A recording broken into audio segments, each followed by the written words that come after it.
muted for a second. Hello, everyone. Welcome back to, I don't know if I should call this like season 2 of live streams. Either way, we are back, ready to do it all over again with the Cult of Aristasia Part 2. If you haven't watched Part 1, that's fine. We'll do a very kind of like brief recap.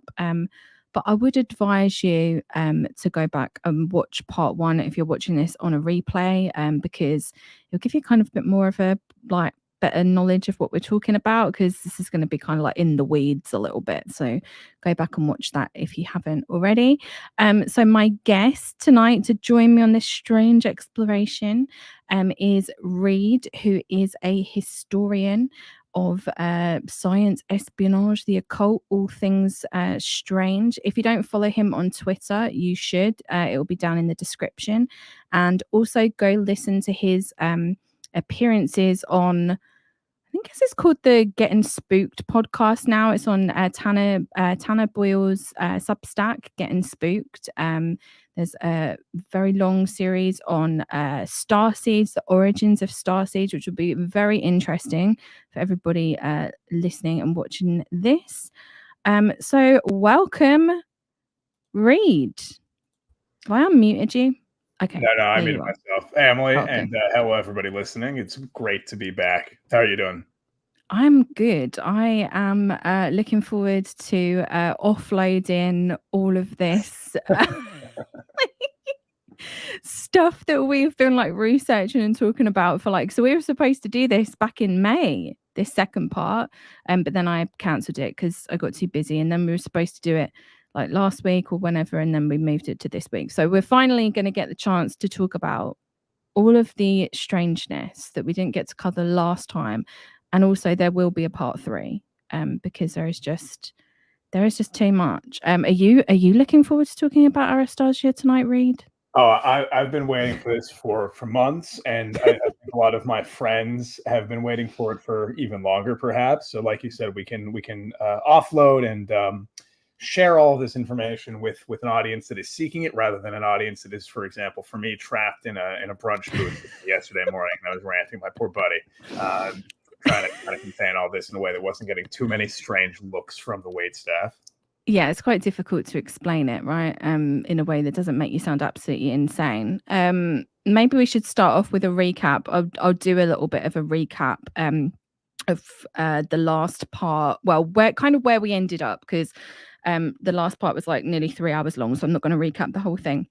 But we covered the origins of Aristasia up until around 1992, which was when they left Ireland and they were living in Cambridge, advertising Victorian life reenactments, and they were creating their psychic empire of Romantia, which was also quite a fascist psychic empire. They were in communication with members of the British National Party, including John Tyndall. They published the work of Holocaust deniers in their newsletters.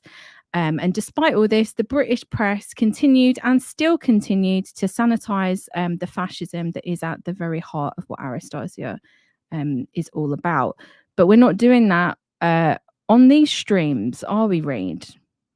No, unlike other notable and noteworthy deep dives into this group and its many names, we are not shying away from the Nazi connection. In fact, we're trying to foreground that. So something that Emily and I were discussing before tonight's stream is we kind of, because I guess we hadn't really made this connection ourselves, or we hadn't really matured. But like a lot of the in-depth coverage, even some of the really good stuff like the BBC Northern Ireland podcast series that interviewed some of the primary subjects of the Aristasia story, they all kind of frame these groups and these people as ultimately whimsical. Maybe they're dark, but for personally dark reasons. And the fact that maybe they had some playing footsie with organized electoral fascists and published Holocaust deniers in some of their publications, which none of that coverage even touches, none of it knows about. I think we want to present them tonight, and we'll get more into this later on, as an extraordinarily successful cultural vanguard campaign to work sort of among influencing influencers and networks of creating cultural cachet. And I think that'll become clear as we go along. Absolutely. So to give people just obviously a little bit of a visual reminder of who we're talking about, our main players in the Aristasia cult are Priscilla Langridge, who is at the bottom here in the veil. And she also appears in that group photograph. She's dressed all in black and she's also got her face painted. She's holding like a balloon. And she's rarely ever photographed. She is now rumored to have passed away. She's got many different names. Her name actually isn't Priscilla Langridge. These people go by a million different names, but just for trying to keep this as simple as possible, I will always refer to her or them as Priscilla Langridge. And then at the top here, we've got Mary. She again goes by many different names, but her real name is Mary. It is now Mary Gilliman. She also goes by Miss Martindale. So that just gives you a little visual. So this is their psychic empire of Romantia, which is kind of what we were talking about last time. They refer to the outside world as Babylon, which you can see on the left here is like outside of their psychic empire. It's called the Phantom Zone. And they claim that Romantia is a sovereign nation that is open to both men and women at this point, which is interesting to note considering when we go further, it becomes strictly women only.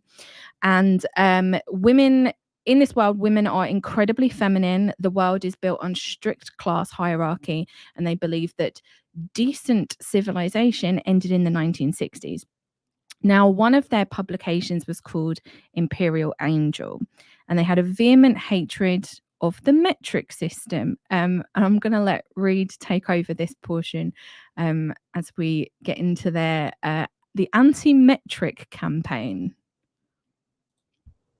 Yeah, so as you see this sort of James Bond villain looking character, even more like a parody of it, this is like an Austin Powers looking villain character. In the 1990s, as the United Kingdom was once again debating whether or not and to what degree to integrate with Europe and the European Economic Zone, there was a push both from within the British government and also from industry and scientific lobby groups to finally, for God's sake, civilize the United Kingdom and bring them into the metric system like all other rational peoples. Now, the British, sort of despising this with their whole being, some of them pushed back. And part of this took the form of the Anti-Metric Society, whose journal was called, as we've got up there on the slideshow, Imperial Resistance, with the slogan, which, fair enough, pretty clever, don't give an inch. What you'll see is, though, this was not a fringe, marginal society of total loons who just had completely arbitrary reasons for opposing the metric system. In fact, they were supported by some extremely prominent figures. As you see, if you sort of squint, that the subtitle of the Journal of the Anti-Metric Society specifies that they have two patrons. They have Dr. Patrick Moore and Michael Wharton. I couldn't track down who that Michael Wharton guy was, but Dr. Patrick Moore, not a real doctor, as you might expect these types, was one of the most famous science popularizers, I would say, and Emily can correct me if I'm wrong, in modern British history. He was the this guy, his face haunts my childhood. He if you British growing up in the 90s and early 2000s, it's all over TV. Obviously going back way before. I'm not sure when he died, but I just remember him always being on TV when I was a kid. Yeah, he passed away in 2012. So right. From 1957 until his death in 2012, he was the presenter for the BBC astronomy show, The Sky at Night. So he was both incredibly famous as... sorry, go ahead, Emily. That's what I remember, Sky at Night. I remember watching that as a kid. Yeah, I imagine as a nerdy kid. Yeah, where generations of nerdy kids would have seen Yeah, this guy. Like he was absolutely. active for an extremely long time. But it's important to note that he was always an amateur astronomer. He did not didn't have a PhD or anything, and that's not to knock amateur scientists. I am very supportive of the 16th through 19th century tradition of amateur scientists doing wacky stuff and testing wacky things on themselves. I'm not a fan of the unfortunately accompanying tradition of them funding fascist movements like Sir Patrick Moore.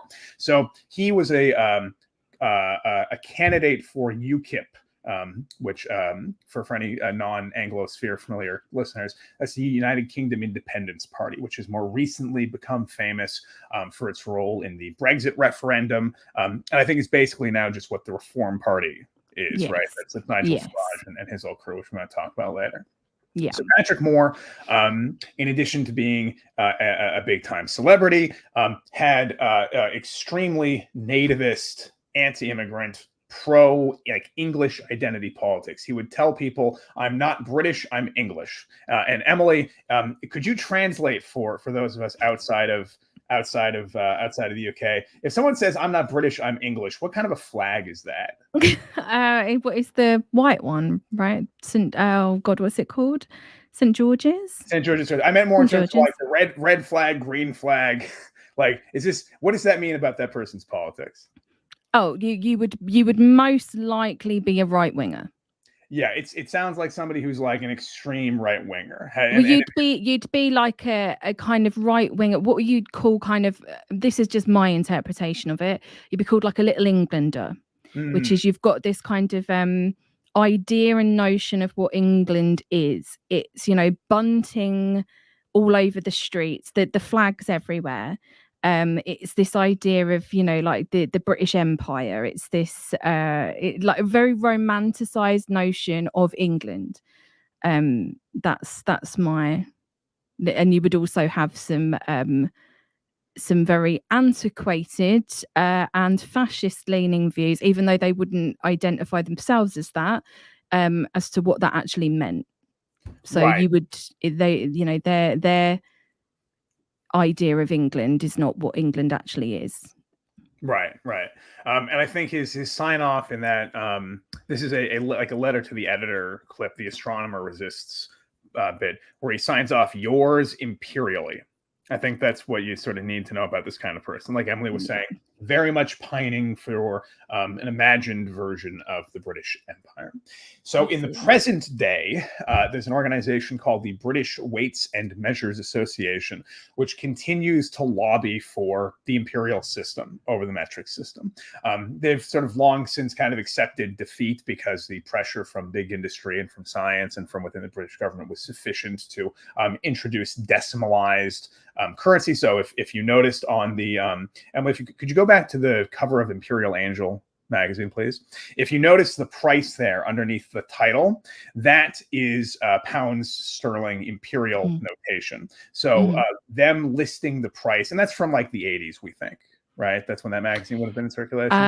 Yes. Okay. Yes. So late 80s. Would you say listing your price like in exclusively in imperial measurements like that, is that making a clear political statement as of the 80s? Yes, it would. Well, not one that I would say would be clear. It's clear if it's not clear to just anybody that would be picking it up. I think it's clear if you know what you're looking for. It's a dog whistle. It's yeah. Okay. That makes a lot of sense. So decimalized currency just means the kind of currency I think most people on this stream would be used to using, as opposed to what I still find confusing. I guess that's just £1 is what that says, right? I think I don't even understand it because I've never encountered it in my day to day. So it's not. I don't, but I would assume so. Okay, I used to know what it meant. I think it's £1, but regardless. Could you go back to the Patrick Moore slide and let us all look at his lovely face? So in the present day, the British Weights and Measures Association includes such luminaries of British society as J.K. Rowling and the relatively recently deceased philosopher and writer Roger Scruton. So it does. To jump in as well, because you were making the UKIP connection here, because he is a UKIP. The patron of the British Weights and Measures Association. Well, this was 2018. Was Kate Hoey or Huey? I think her name is. And she used to be a Labour MP, but I'm 99% sure she was basically part of like what would be kind of known as Lexit, like left wing Brexit.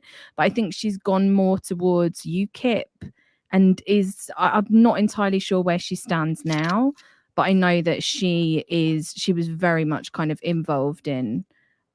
She's a member of the House of Lords now. That's great. Wonderful. She's currently a member of the House of Lords, and yeah, she's a nationalist. I don't know if she was actually involved with UKIP, but she definitely was. She's on that side of the political. She's left. She claims to be left wing, but she's got a lot of nationalist views that would align with the far right. Yeah, I see that she used to be for Irish independence, but as of 2017, she declared that she's pro-union. I'll do anything to make sure that the United Kingdom has Northern Ireland as an integral part of it. Rich in the chat says that there's a famous picture of her and Farage on a boat. Okay, yeah, there is. I'm just gonna get it up really quick, so just so we can hang on a second. I should be able to share my screen really quickly. Yeah, I want to see this. That sounds pretty funny. There we go. That's our you can never. Why can't you ever just? Smith, okay, that's what we're getting. A very funny observation that perhaps Novaria Media has some relationship with the future province of Novaria. I like that. I could totally believe Aaron Bastani is a secret cultist of the Silver Sisterhood. That would make plenty of sense for me.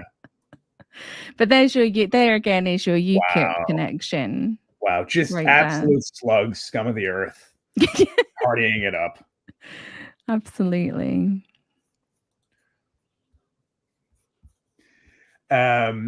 Okay, so getting back into the metric stuff. The point that I want to establish is that while it seems like a fringe, wacky position, like, isn't it just a matter of which measurement system makes the most logical sense? Which one is the best for science or for industry or is easiest for people to understand? And this is not the case. There are very deep-seated, both nationalistic as well as political reasons to oppose one system of weights and measures over another. In the present day, and as of the 1990s and the early 2000s, when you had the cultural pressure groups like the Anti-Metric Society, that to be clear, the involvement of the Aristasians in the Anti-Metric Society, and I don't have it up on our slideshow, unfortunately, but there are a number of mentions of the activities of, here we go, I'm going to quote now, and we'll include the link in the description. Miss Trial and Miss Langridge have also given interviews on various local wireless stations, including Oxford, Nottingham, and a long one lasting 20 minutes, followed by a telephone discussion with listeners on the Midlands Wireless Network. So there's various mentions of personas that we know to be attached to Aristasia, the Silver Sisterhood called Romantia, writing about themselves in Imperial Resistance. So the connection to them, Patrick Moore, all these other types, very, very close. To roll back the clock and continue with what I was talking about with the political and sort of ideological myth-making that measurement systems play, specifically in British and English nationalism. We're going to go back to my favorite period of time. We're going to go back to the late 19th century. So indulge me for a moment, folks, while we talk about the Battle of the Standards and the Great Pyramid metrology and the concept of that. So on the screen now, we've got a portrait of the Chief Astronomer Royal for Scotland as of the 1870s, a guy named Charles Piazzi Smith.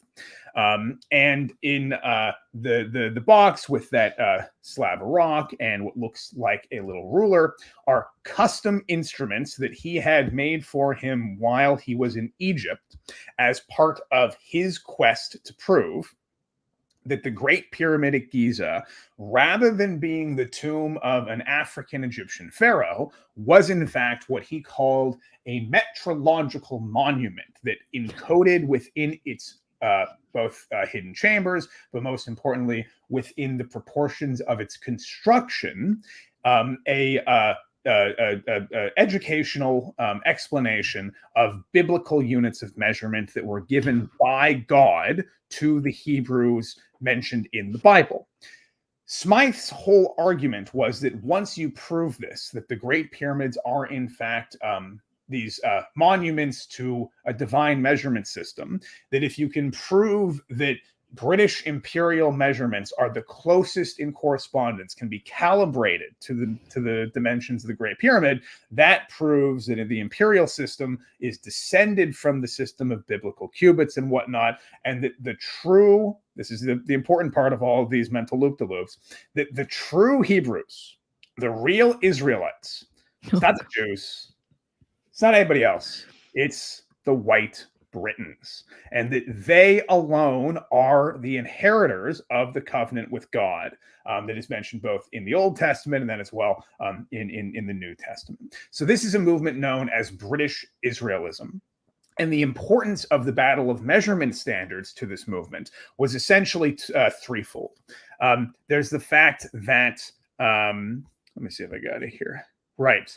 There's the fact that the metric system, the French metric system, was rising in prominence at this period of time, right? We're talking about following the French Revolution.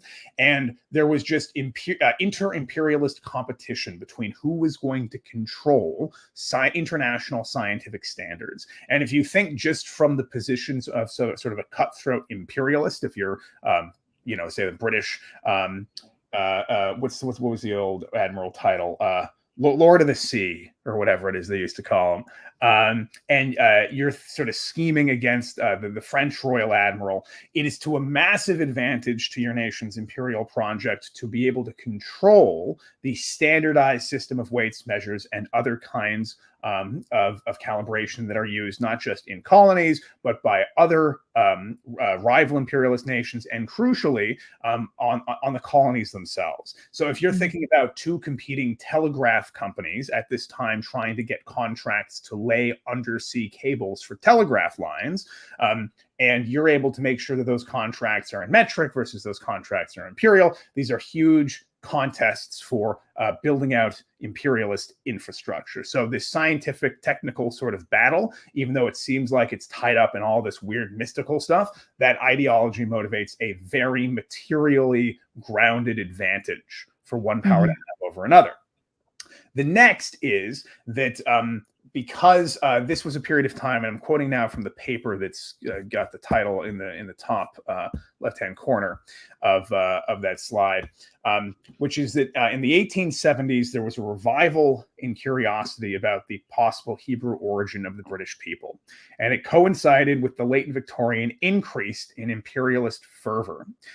The author says this is not surprising because even though it depended on certain religious concepts and a literal interpretation of certain biblical prophecy, this kind of identity politics, what was known as British Israelism, was more racial and imperial than it was religious. And the proposition was basically, put simply, that the British people are the true descendants and heirs of the House of Israel and the 10 tribes. People who tell you that they're Jews, they're some other kind of thing, they're Khazars or whatever. But the point here is that what appears to be, this is my sort of argument, what appears to believe the religious and the philosophical content and a lot of the Aristasia stuff is secondary to their political agenda. And some of that political agenda is also a spiritual agenda, right? As much as I'm sort of agnostic, I'm more and more convinced that spiritual warfare is very real and you better get used to it and you better get prepared. That's why you got to do your crunches in the morning, right?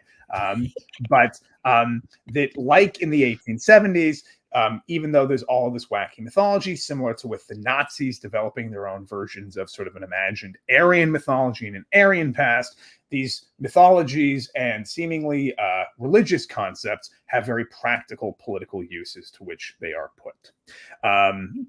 If you want to learn more about that, we'll put links in the description, and I'm happy to recommend other readings around this subject. Oh, and if you want to learn more about where British Israelism went as a political movement, you need to look no further than the Kincora Boys' Home in Northern Ireland and the White Power movements in the United States. Both of those are sort of ideological descendants of British Israelism. The modern Christian identity movement is sort of what it has morphed into. Yeah, British Israelism is like something that comes up. It's come up quite a lot in like different research that I've been doing, especially when I'm like looking at old newspaper articles from like very early 1900s. You'll get tons of ads in there for different like British Israelite, like I'm not very familiar with them, but like British Israelite churches and congregations and stuff. Like it was definitely like a very kind of like in the 1800s and early 1900s, it was like very popular.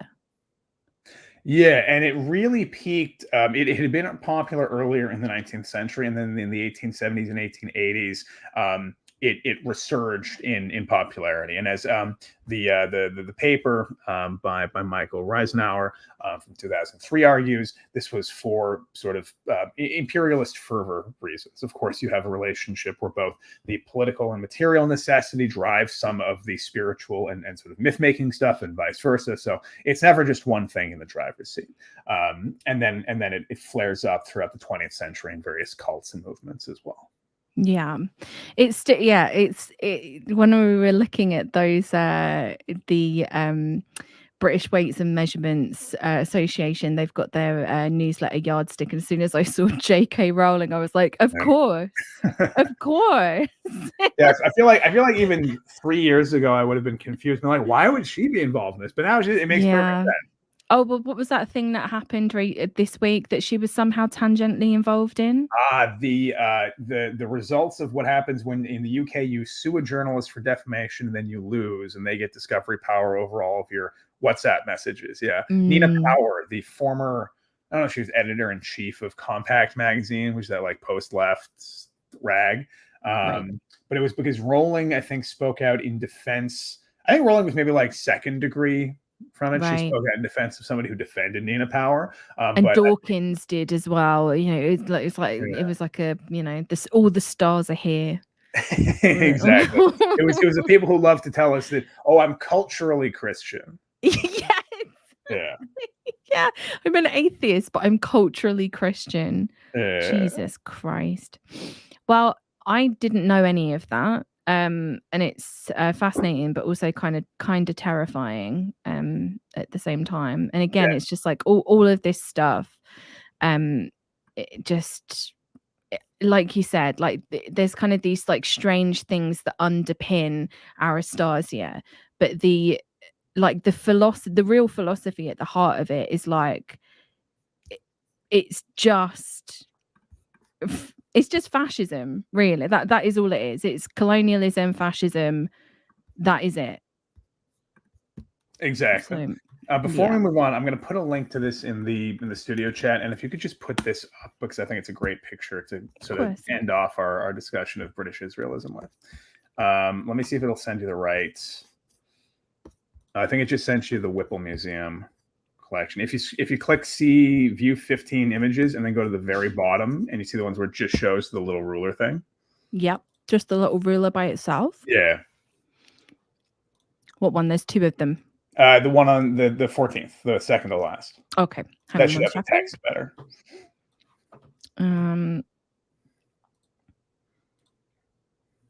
This one? Yeah, and then if you can zoom in on the text. Where if anybody's familiar with Dr. Bronner's soap, you'll sort of recognize. Don't ruin Dr. Bronner's soap. No, Dr. Bronner's soap is good, but you'll notice a sort of type of writing where the text here says 5 great pyramid inches equals 1/5 of the sacred cubit of ancient Israel equals 5.0005 Ministry of Defense British inches equals 1/50 millionth of the Earth's semi-axis of rotation at distance from center to either pole. Where you've just got like. So this is supposed to be his cubit inch equivalency ruler that he developed while he was in that Piazzi Smith developed when he was in Egypt. So it's just a fun little artifact of nonsense, but also very imperialistically important science. It definitely is giving Dr. Bronners, isn't it? Maybe I should pay more attention to the fine print on that. It's good soap. It is good soap. I haven't used it in ages. It is good soap. Okay, so on the screen now, basically the Romantia group in the early 90s had moved to Oxford, and they set up shop in a house that they called the Constant Nymph. They named their house that. And I was like, why are they calling the house that? Well, it's actually after this novel that was written in 1924 by Margaret Kennedy. I haven't read it, but apparently the book was known for its shocking sexual content and describing scenes of adolescent sexuality. Now, I'm not making any allegations or anything like that, but the idea, I'll just say age comes up a lot in this story, and it came up a lot in the first part as well. There's a lot of kind of age regression involved in Aristasia. Kind of going back to pretend that you're a child, or not even pretend, because the Aristasians, they don't pretend. It's a life theatre. That's what they call it. They actually live this reality. So it's kind of a regression back into a younger, more innocent self. So these kind of themes will come up quite a lot. So we're going to kind of move through the timeline. And again, if people have questions or anything, just put them in the chat. I'll try and answer them, or we'll both try and answer them as we go. So in January 1993, the Sunday World, which is I don't think it exists anymore. It's a kind of tabloid rag. They ran this article on page 8 titled "Spankers Run Kinky Calls." And they basically say that the group, as we know it, were operating a service that offers men and women lessons from a lady teacher carrying a cane at £75 an hour. A woman calling herself Miss Partridge, that is Mary, tells the callers that she shall not hesitate to tell you to stand up and bend over the desk if she is at all displeased. It is not in any way a game. There is nothing in my lessons which is immoral, immodest, or improper. Now, I must warn you, there will be a lot of spanking in this, just as there was in the last one. But I want to play this clip before we kind of get into like all of the kind of spanking stuff. I want to play this clip that I found on a documentary by Michael Moore. Sorry, this is a bad time to have a mint. I'm very conscious that everyone can hear me eating this mint. There's a documentary by Michael Moore about caning. And I just want to play you this clip because it kind of links into the kind of the themes that we're talking about and our kind of overarching kind of thesis about Aristasia. That is a bull's pistol. Very painful indeed. Di Llewellyn is the owner of the Bodner Cane Company, one of the largest manufacturers of punishment canes. Since the caning of this American youth in Singapore, opinion polls have showed an overwhelming support for the use of caning as punishment. Why do you think that is? I think they're probably realizing something that we realized a long time ago. We built an empire on it after all. The British Empire was the largest empire that was ever built in the history of mankind. And most of it was achieved with these fine whoppy canes, right?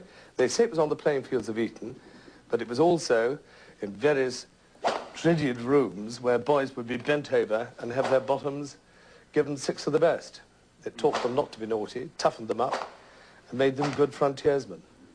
What was the empire? The British Empire was 1/3 of the world's surface. And now what? Now what? Well, basically, we've got Gibraltar sitting in there very nicely. Mm-hmm. There's the Falkland Islands. Okay, so we got essentially 2 islands and a rock. Yes, right? That sort of thing. And then this island that we're sitting on now. Yep. And that's about it. That's about it. And it's all because we gave up caning in schools and started having base-blooded politicians who were brought up without being savagely thrashed. Although,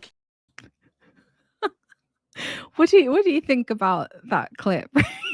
I mean, obviously, Michael Moore is really juicing the extremely foppish, received pronunciation, headmaster cane salesman guy. But as shown later in that clip with the, I forget the name of the pub, but there's a pub where, when you're having a cheeky night out with the lads, you can get caned by bar girls in little schoolgirl outfits. I do think there is something deep in the specifically British ruling class psyche that really pines for the days of the cane.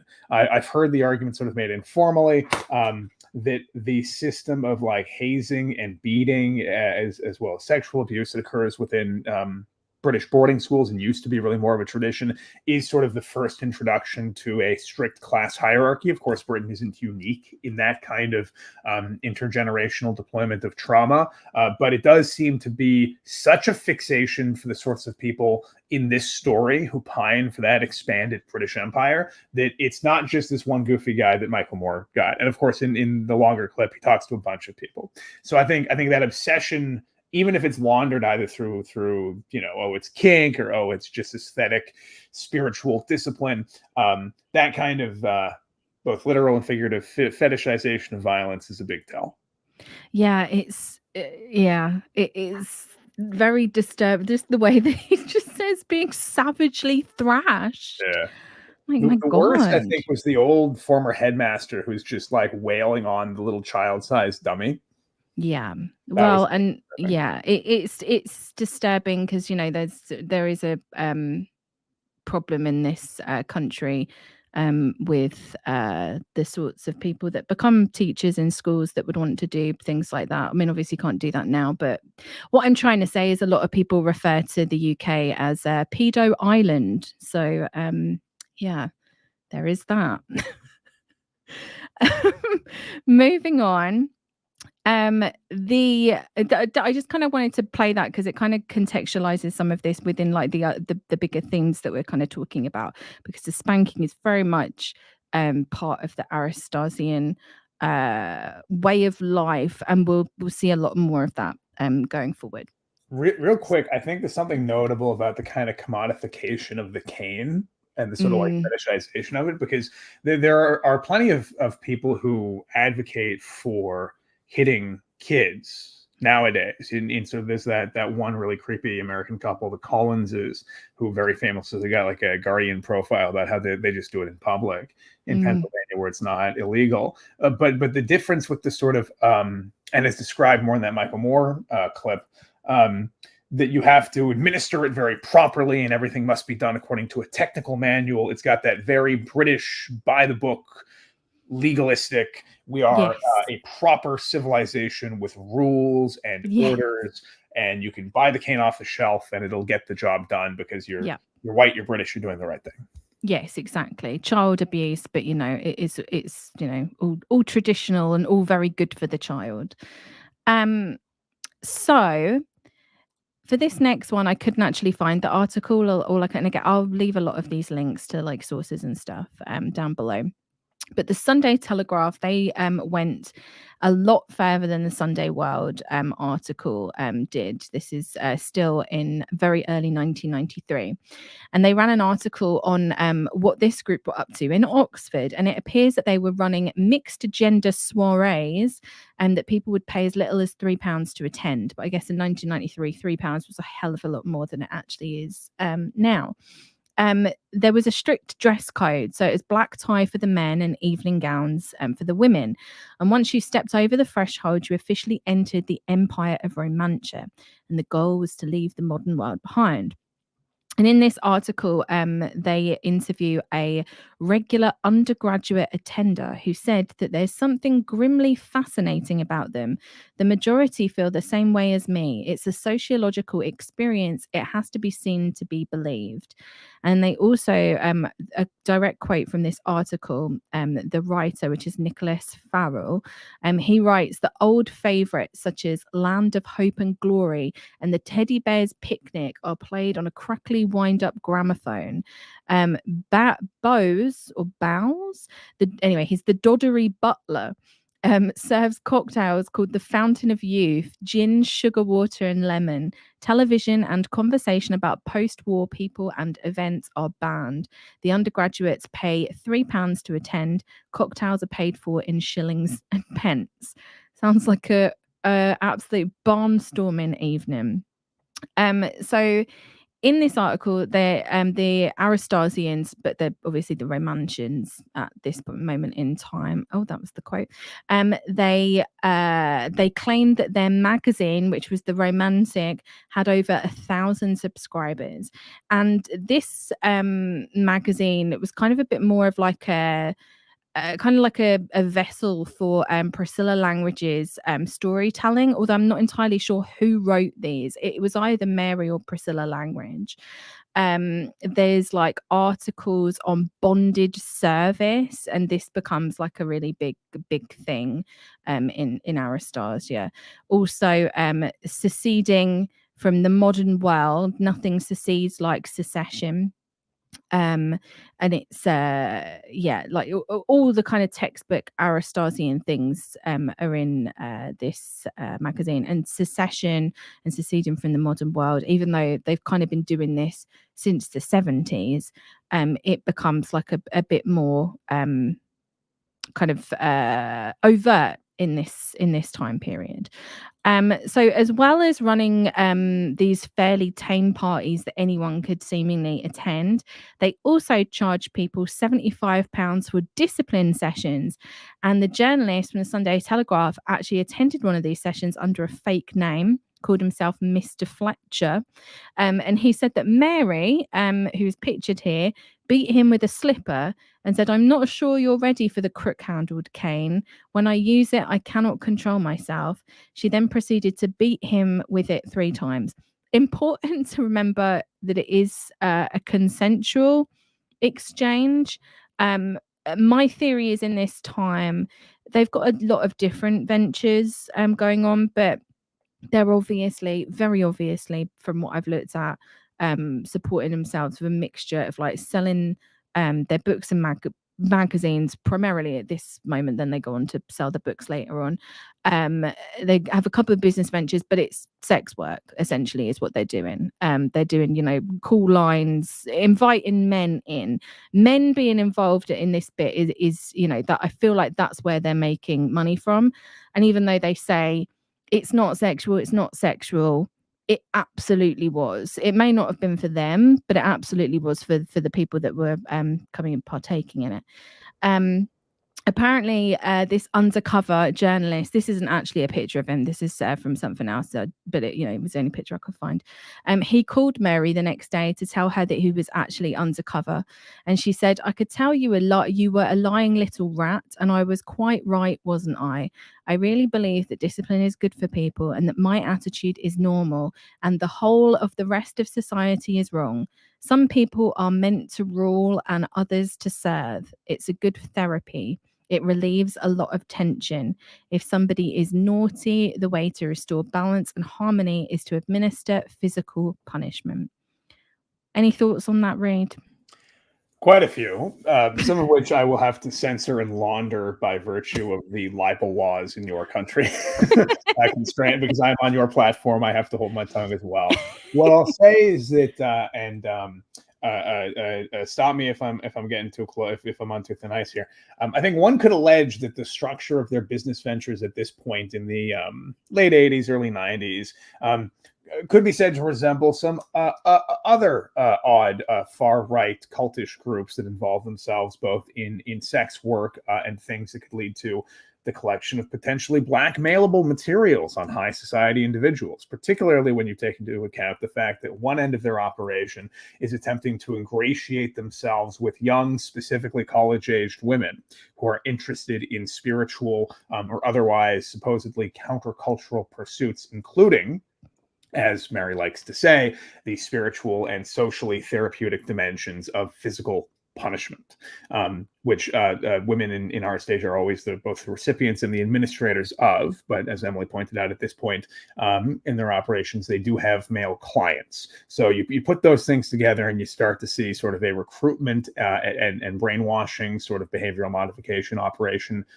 could be seen if you squint and look sideways at this period of their history, and if one alleged, combined with a commercial sex work operation.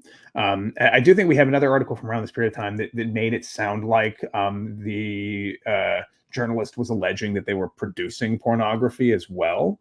But I don't have that. I think that was the same article, or at least I thought it was the same article that you were just showing on screen. So I may be misremembering. Might be, it could well be. There's quite a lot of articles from this time because they're getting quite a lot of press coverage, which is one of the things that really like, and I'll probably keep banging on about this throughout this stream, but it does shock, it shouldn't shock me, but it does.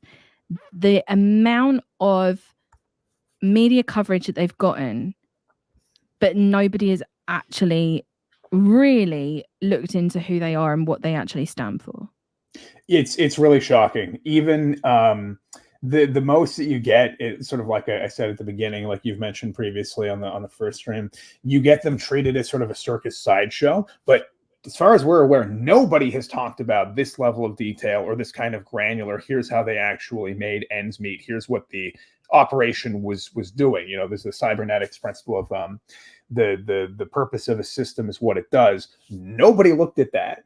The BBC Northern Ireland piece didn't look at that. The most they did was sort of ask the question of like, why was Mary really engaging in this kind of eventually criminal sort of discipline, air quotes, play? But nobody looks at what the actual agenda was. Nobody looks at what the real sources of funding were. So I totally agree with you that it is shocking, but perhaps not so shocking considering the state of the British media. Absolutely.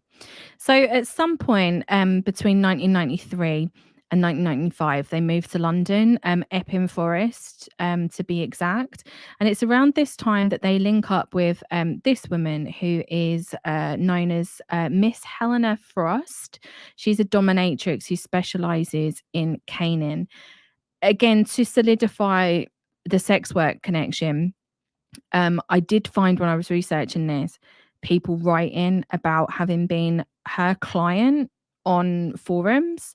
So she was definitely you could definitely like book a session with her. She was dominatrix, you could go and spend time with her, but she was also very much involved in Aristasia. And this is kind of like we're going to get more into like their web presence later on.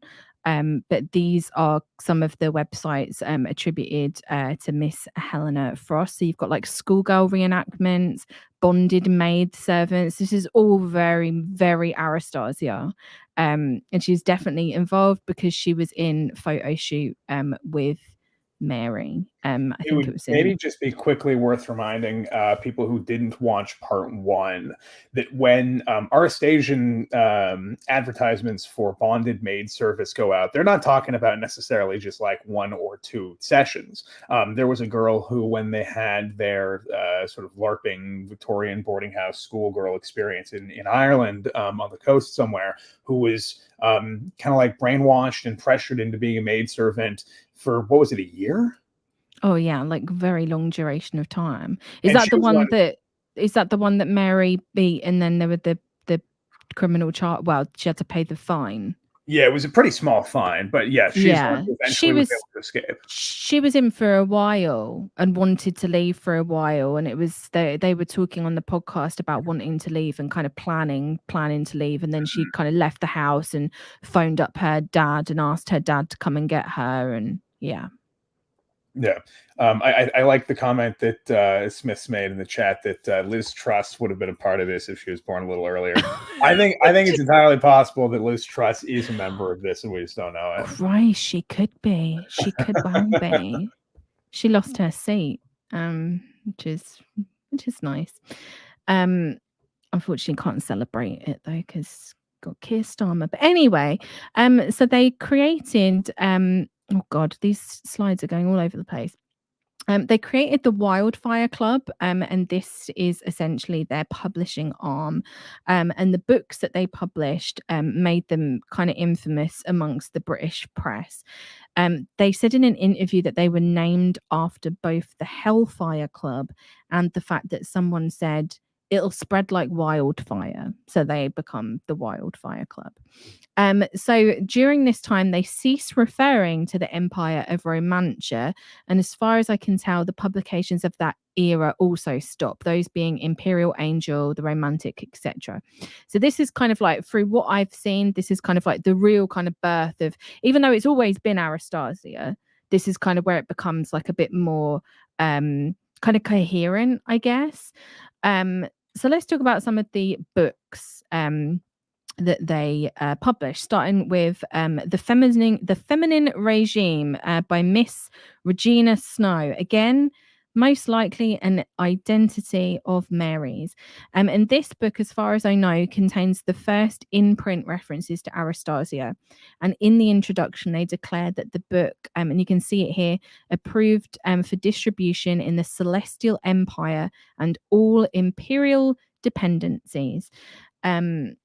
So a direct quote from the introduction, they write that with the publication of the Feminine Regime, we are witnessing nothing more nor less than the birth of a new species of literature, one which explores with great subtlety and sensitivity an area of human and especially feminine sensibility. So they in this, they kind of, I will admit I have not read the whole thing. I'm not a fan of their books. I would much rather be reading something else, but I did skim read it. I picked out some interesting bits. I'm just being honest. So they perceive erotica as a masculine form of literature. They go on a spiel about how erotica ignores the frills and superfluities of hard discipline, and that this consummationist reductionism is not just a fault of flagellation literature. It lies at the root of the entire capitalist, socialist worldview of late patriarchy, and it is responsible for the ugliness and banality of the post-eclipse world. Also important to note here that no more mixed genders. This is now women only. Men do not exist in this world, in the world of Aristasia. So what is this book actually about? From the blurb of this book, they say that the Feminine Regime takes the reader into another world, a feminine world with its own laws and its own standards, a world of scent and lipstick, hats, gloves, and nylon stockings. Nylon stockings becomes very big in this, by the way. Maid servants are the absolute property of their mistresses. Uniformed grown-up schoolgirls are educated with old-fashioned school discipline. The courts of this hidden empire sentence women to canings, strappings, and sentences of punitive service as maids under severe discipline.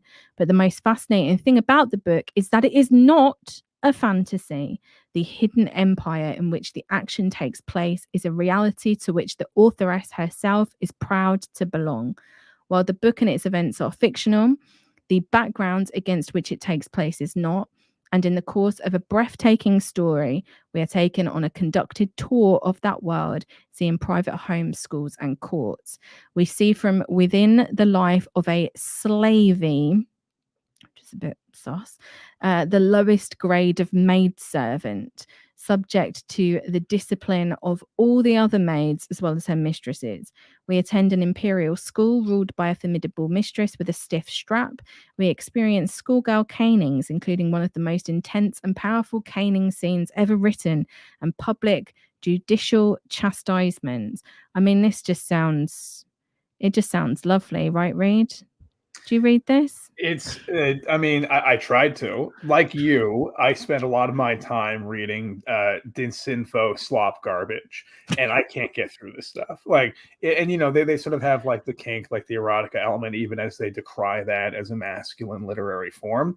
So much of it is so tedious, and just they're very when they make it sound like, oh, this is the sort of thing you put on the blurb. To titillate, but it's going to be more explicit and smutty on the inside. No, they maintain this kind of twee affect throughout, and they're always talking about, like, not literally, but like, oh, is that the proper doily? It's like very like English class convention stuff that just makes my eyes glaze over. Yeah, it's like they're kind of again, like, they're packaging their worldview in a fictionalized story, right? That's and a lot of this is a recruitment tool. Exactly. That's what all of these books are. It's written in a way, and this is something that our mutual friend Jimmy Fallon Gong has pointed out to me before, that some things are written sort of like they're meant to put you into a trance and weed out anybody who's not going to play ball. So this is part of what a lot of like cult screenings do. Like Scientology makes you go through so many classes and all that stuff, not just to milk you for money, but to select for people who are going to be willing and able to read through reams and reams and reams of garbage that's going to brainwash them. So this kind of bad shitty writing that has that weird sort of erotic tinge to it, I think is also meant to do that. It's meant to select for the specific demos that they're looking to recruit from. Absolutely. And to that point, they also have their own glossary of imperial terminology. And this just becomes more expansive as they continue writing. But to begin with, these are like some of the most important ones. So the eclipse is what they consider to be the utter cultural collapse of the 1960s, with its destruction of all order, sanity, and feminine values. The pit is the dark, disjointed, and defeminized world created since the eclipse. So like the pit to them is like the outside world, but they also consider it to be below Aristasia. So it's like it's not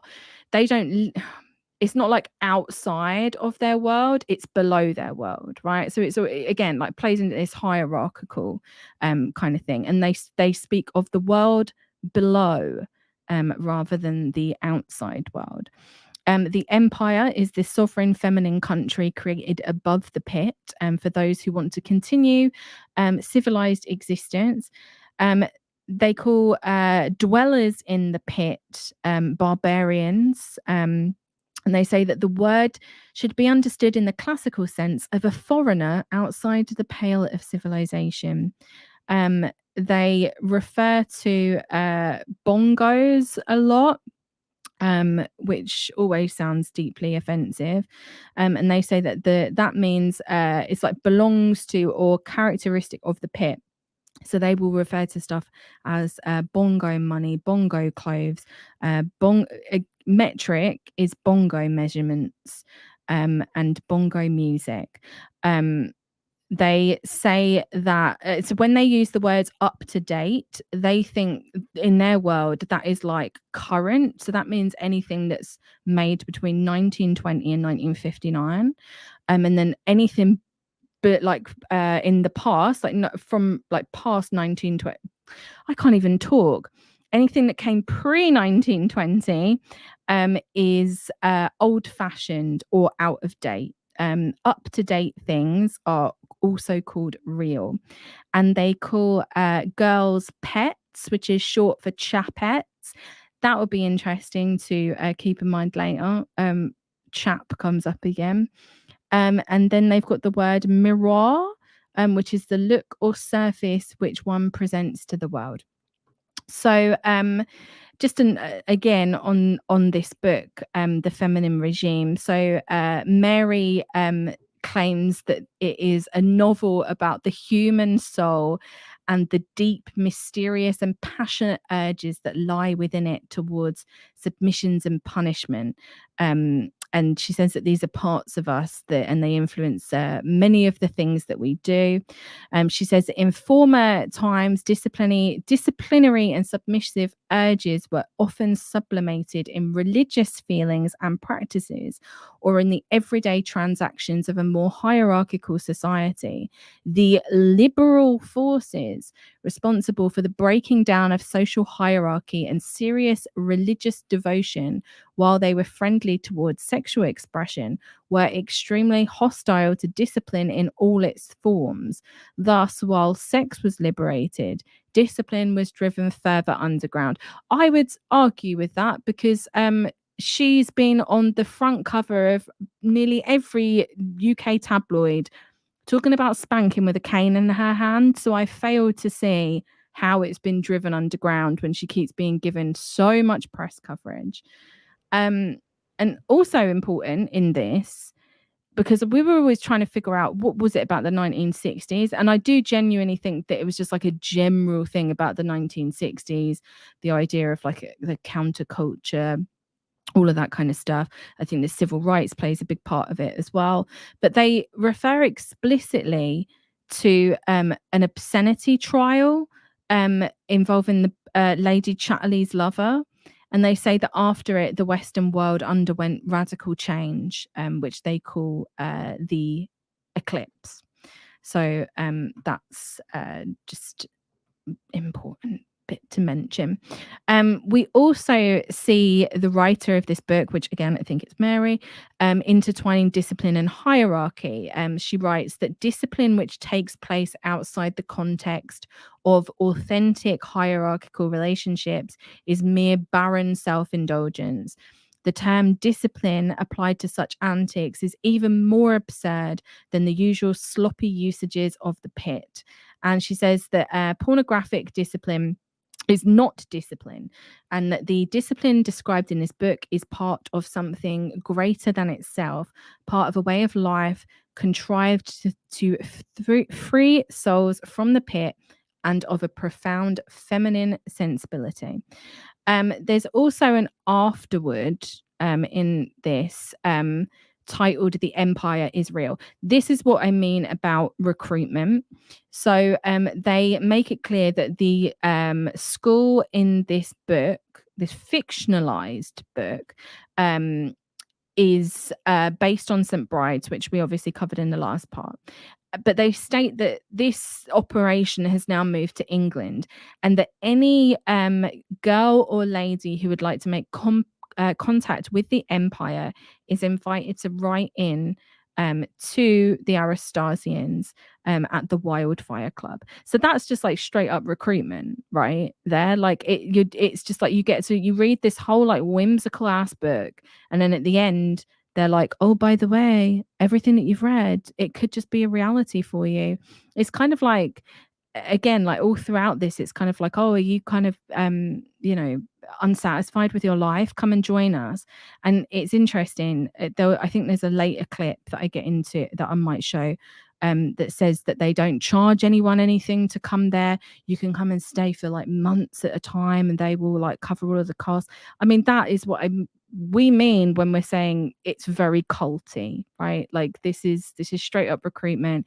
You go there for free, they put you up, and not just culty, but clearly backed by people with deep pockets, because even though, like we discussed earlier, with their sort of commercial sex operation, they have money-making ventures, and with the video games and all that, there is a pool of money that it seems must exist elsewhere to fund their activities. There's no way they would be able to offer, like you were saying, those trial stays unless their backers were really, really giving them deep reserves of cash. Yeah, it does make you wonder where exactly they're getting the finances from. Yeah, the last thing I'll say, just on sort of the refrain they keep making about how this is about a return to primordial, maybe we'll talk about this more with the Feminine Universe book, but like primordial femininity, and that after the eclipse, masculinity and patriarchy actually corrupted femininity and women's sort of groups and that sort of thing. But the appeal is always to return to a very patriarchally structured concept of femininity, right? Even though when you're living in space with just two feminine sexes, one blonde, one brunette, the whole idea of, oh, well, everyone's got to submit to somebody, and you have to wear the sort of very frilly kind of 20s through late 50s garments. It very much I'm not saying that it's totally catering just to male tastes, but it's not compared to other, again, this is way outside of my wheelhouse, but compared to other sort of like lesbian or women separatist writings around this time and a little bit after, it's a stark contrast with their fixations on these concepts of empire. Yes, absolutely. I'm going to play a clip. Oh God, look, these slides, they keep going too forward. I'm going to play a clip now, because around the same time as releasing this book, they released another book called The Female Disciplinary Manual, and I've had to blur out some of this just so I don't get thrown off of YouTube. So enjoy. And this will come up later as well, because it is very much a silly accent. It's completely exaggerated. It's not normal. I'm fairly certain that she grew up in Dagenham. So there's just no, I mean, she's obviously on the more affluent side, fairly certain that she went to Oxford in like the 1970s. But I don't know. I haven't met many people from like the Dagenham area that talk like that. Anyway. So this book that they released, the female disciplinary manual, was apparently gave the most detailed instructions ever on the art of spanking and caning, and it was intended to be read as if it were a government-issued guidebook, specifically from the year 2030, where the world has returned to the widespread use of officially sanctioned beatings. Now, I don't know about you, Reid, but Nigel Farage became an MP yesterday, and there's another election in 2029. Could that be a reality? Could this? I mean, we've been talking about this, about how the Aristasians, the Romantics, whatever name they use, they are always hinting at the 2020s or the 2030s as when their vision of the world is about to cohere. They sent things further out as well, but the fact that they're tied up with the early UKIP types, we can guarantee for sure that Nigel Farage knows who at least some of these people are. I think that's like a certainty. That seems almost impossible for it not to be true. It makes me very afraid. I don't think Britain's going to go back to that legally, but a lot of the people who support the Reform Party, they seem like the demographic who want to bring back old-fashioned school beatings, don't they? Absolutely. A lot of them would want to bring back corporal punishment. 100%. There's no doubt about it. Interesting fun fact. Nigel Farage once came to my secondary school when I was a kid. I think I must have been in, year 7 or year 8. So you're around the 12, 13 mark. And I always remember him just coming to school to talk to the kids about European Union. He may have just become like the MEP, the Member of Parliament for the European Union. But yeah, he came to my school in Kent. Fantastic. That is super creepy. I think with the 2030 prediction and some of the other stuff where they talk about shaping the future, this is why it's important to view this group, like a couple others, as not just being wacky cultists. They are an avant-garde cultural vanguard that they are patient, they are deliberate, and to a certain extent, they know what they are doing. And yes, as Tanner says, when the procession of the equinox lines up precisely over the Giza pyramids, spanking with a cane will become mandatory worldwide, and we will all submit to the rule of the. I always forget which ones. But we'll get to this. But which one is the submissive? Which one's the dominant feminine sex in their words? Is it the blondes or the brunettes? Is it the brunettes? Right? The blondes are the more submissive ones. Right. Okay. More kind of dainty ones. And yes, Rich is right. But Farage, largely a creation of the British media. Absolutely.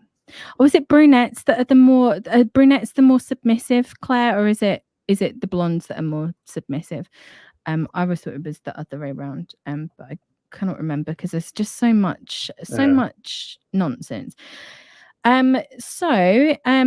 In March 1995, Mary, under the name Marianne Martindale, held a press conference in London at the Hotel Russell to promote the book, The Female Disciplinary Manual. This press conference has become known as the Silly Monkeys press conference because that is what Mary calls S&M. She calls it Silly Monkeys.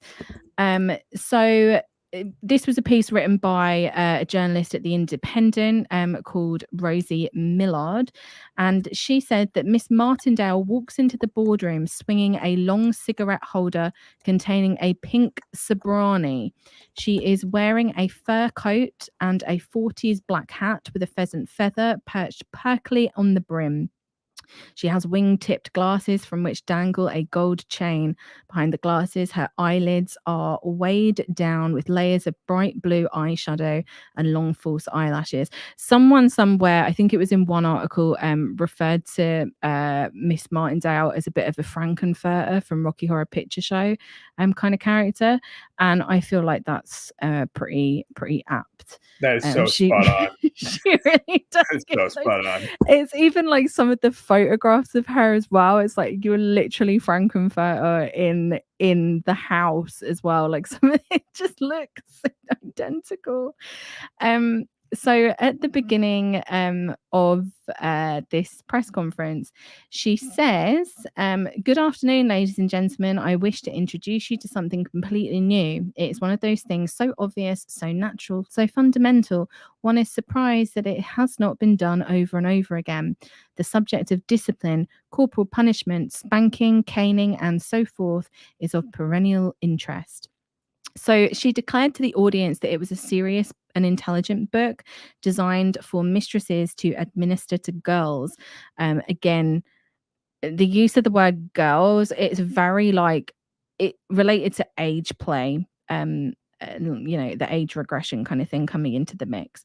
She also told them, "We live in a country called Aristasia. It's a feminine version of the Greek Aristos, meaning best. Actually, it's a house near Epping Forest. Between 3 and 6 of us live there at a time. It's the embassy for the entire world of Aristasia." So just like the house in Oxford had essentially operated as the Empire of Romantia, the house in London was now a new empire, that of Aristasia. She also claimed that there were 6 or 7 Aristasian houses across the country, all similarly inhabited by mistresses, maids, servants, and girls, all with schoolrooms, uniforms, lessons, and discipline. But it's unclear how true that is. It's you don't know. And this is actually an interesting point that Claire brings up. The name actually comes from a brand of stockings called Aristoc. And you'll see that as we go on, because they actually start selling stockings. So they've kind of got this like philosophical claim of where their name comes from, but it also could come from here in this brand of stockings. Yeah, can I just interject for a second? Of course. Claire, that's a really great contribution. Thank you for adding that. And it makes perfect sense with their veneration of the British Empire and 20s through late 50s British society, that not only is the philosophical justification for their name bullshit, but that really what they're worshiping at the altar of is commodities and all of the nice things you could buy in British supermarkets. And at the end of the day, no matter how much these people want to dress it up in these sort of, feminine mystique, feminine spirituality terms, at the end of the day, they all worship and serve Moloch, and that's all there is to it. Well, and again, you've also got aristocracy, all of this. It's like Ariosophy, right? You got sort of Aryan baked in there. There's there's a lot going on. So Mary then declares that none of this is sexual. They do not have silly monkeys, which is her term for S&M. She said that we live in an aesthetic world, a sensuous world, an artistic world, not a sexual world. The journalist, Rosie Millard, called Mary to clarify her many identities and also the allegations of beating a maid and being fined for it, which we covered in the last part. And Mary allegedly said, "Now, I've already spoken to you about that, haven't I? I have always beaten my maids, and I always will. It doesn't make any difference to what you in Bongo land call it, Miss Millard. You're so obvious. You make me very sick. Goodbye." So again, that's Mary with her typical charm. So this press conference really kind of catapults Miss Martindale back into the British press. And we have this like long write-up by the Observer, titled, "What does Miss Martindale serve with coffee, cream and punishment?" And there she is in all of her Frankenfurter glory. I don't mean that to be disparaging, like it is a look, and not many people can pull this off. I must give props to her. The commitment to the bit is unreal. She's gone all out with that look. If only that was all she was doing, was just dressing up and whipping people, there really wouldn't be, as long as it's consensual, it wouldn't really be a problem. It's everything else that is the problem. So the article gives a general overview of what Aristasia is, and it talks a little bit about their history. And it says, during the 3rd decade of darkness, some Aristasians lived in a mansion in County Donegal. Their numbers ranged from 5 to 14, and they called their home St. Bride's. And again, Mary makes this claim in this article that there are 5 to 6 Aristasian households in Britain and 1 in France. We don't know whether that's true. But she says that the house that she's in, or they're on the administrative level. They're the embassy, and the only point of connection with the pit. So the women in the house, this was where it came from, actually, this article. She says that the women in the house are described as wearing makeup that has been liberally plastered on and very rocky horror. The walls are lined with books like Peter Pan and Wendy, As Told to Little People, The Girl Through the Ages, and Hell Said the Duchess. I have not read any of those books. 1930s and 40s records are piled up in the corner, and they call the records bendies. Miss Martindale is described as having a busy week. She gave 2 press conferences earlier in the week and is due to appear on the radio that evening. In those press conferences, she just continues to bang on about how physical discipline is not sexual. Becomes like a very big thing. So Martindale refuses to give her age, but the writer claims that she looks 37 to 40. Martindale asks the writer, "Do you notice a difference in me at home rather than at the launch in the pit?" referring to the press conference. "Can you feel that it's as though I've got little strings going from me to the rest of the house?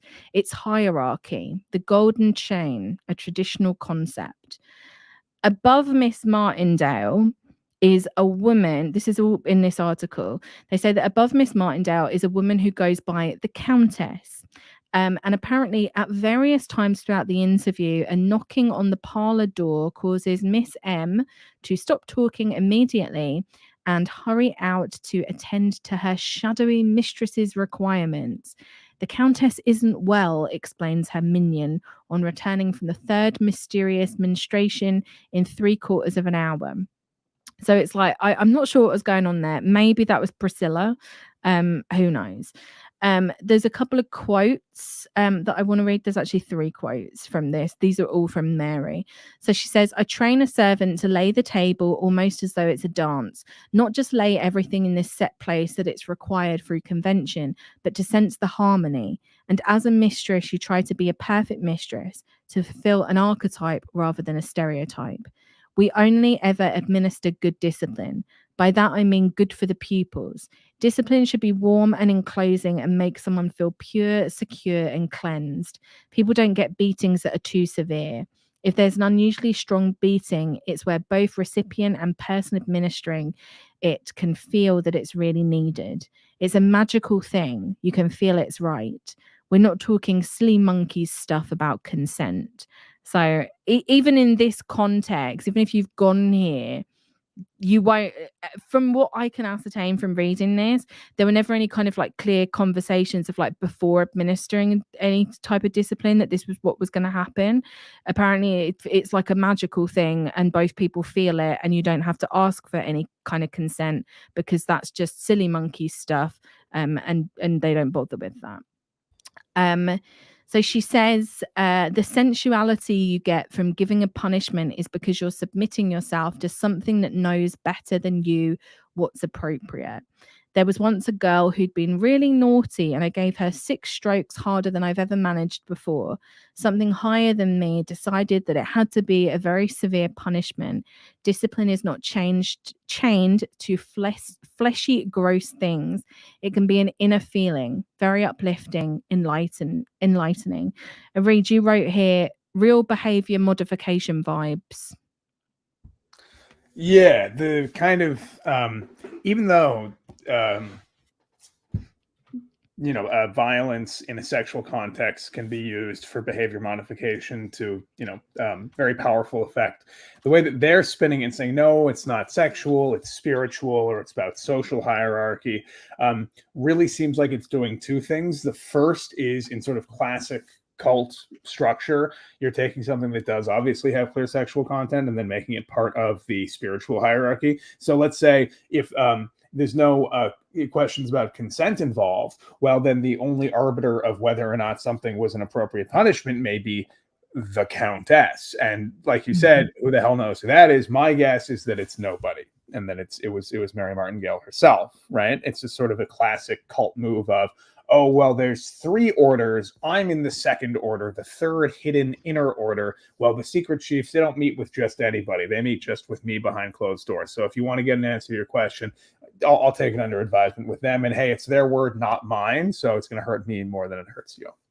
The other angle, yeah. So there's the sort of that. There's the way that it sort of turns the you have 2 control systems in one, right? The sort of sexual behavioral modification as well as the religious stuff. And then, as you were pointing out, to the unsuspecting reader or somebody who's just getting into this stuff, especially if they are younger and more vulnerable, they might read that and think, oh, it's not like weird, creepy sort of S&M stuff. It's something else. It's spiritual. It's good for me. Yes. Yeah, exactly. And Rich in the chat has enlightened us that the same journalist that wrote this piece also wrote this piece, which is great. Advocating that it would be better for everyone if we lowered the age of consent to 12. Jesus Christ, what year? This was in 2003. I don't even have words. That's insane. I'm just, that can't be. You can't. I don't want to have this in my search history. Is that the title of the article? Sex is not just for grown-ups. Yes, it is by Miranda Sawyer. If you just type in Miranda Sawyer, you'll find it. Oh, I found it super quick. Yeah, that's wild. Good Lord. Wait, why do I feel like I've seen her face before? She's a writer and broadcaster specializing in and Tana says, and you're telling me they didn't dig that deeply into Aristasia? What a surprise. What a surprise. But she used to be a quite prominent journalist. I haven't heard of her before. I think she might be. There was this one weird pedo-connected British journalist who like famously lost her mind and was going off on Twitter, but maybe I'm not thinking.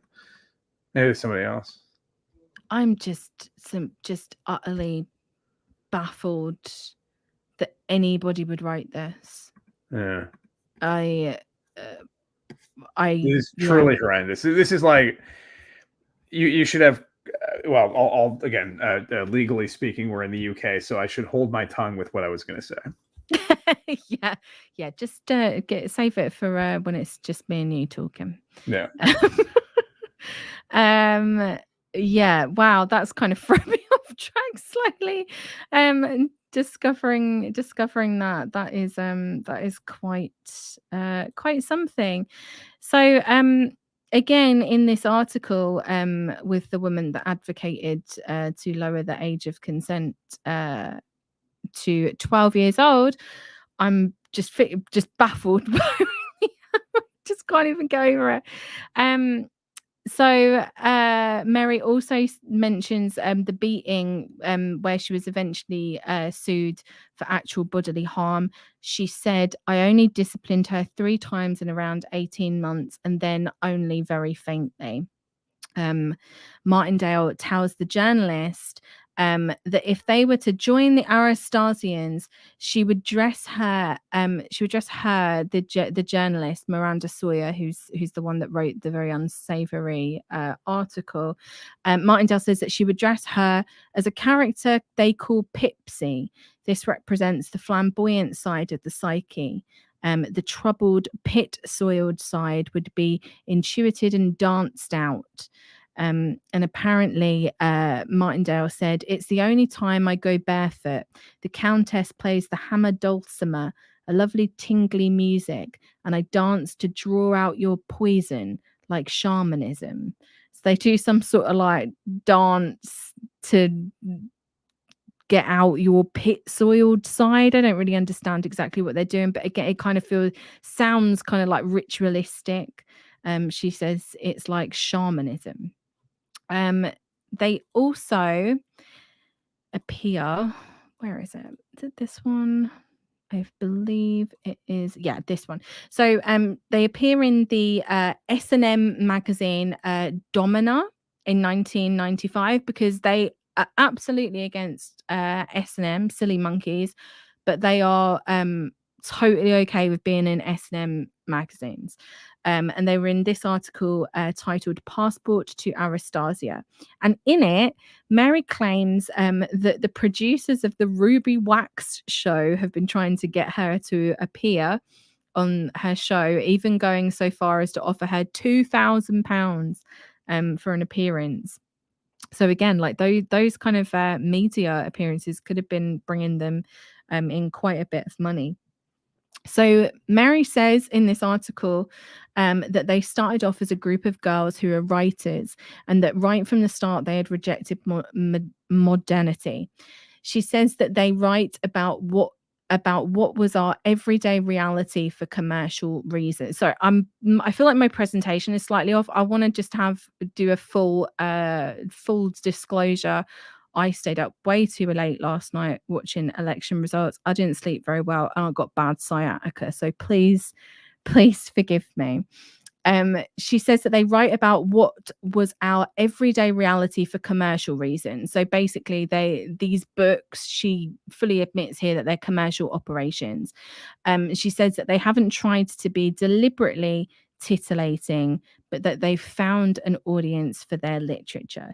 So she's basically alluding here to, yeah, we are kind of, using this to make money.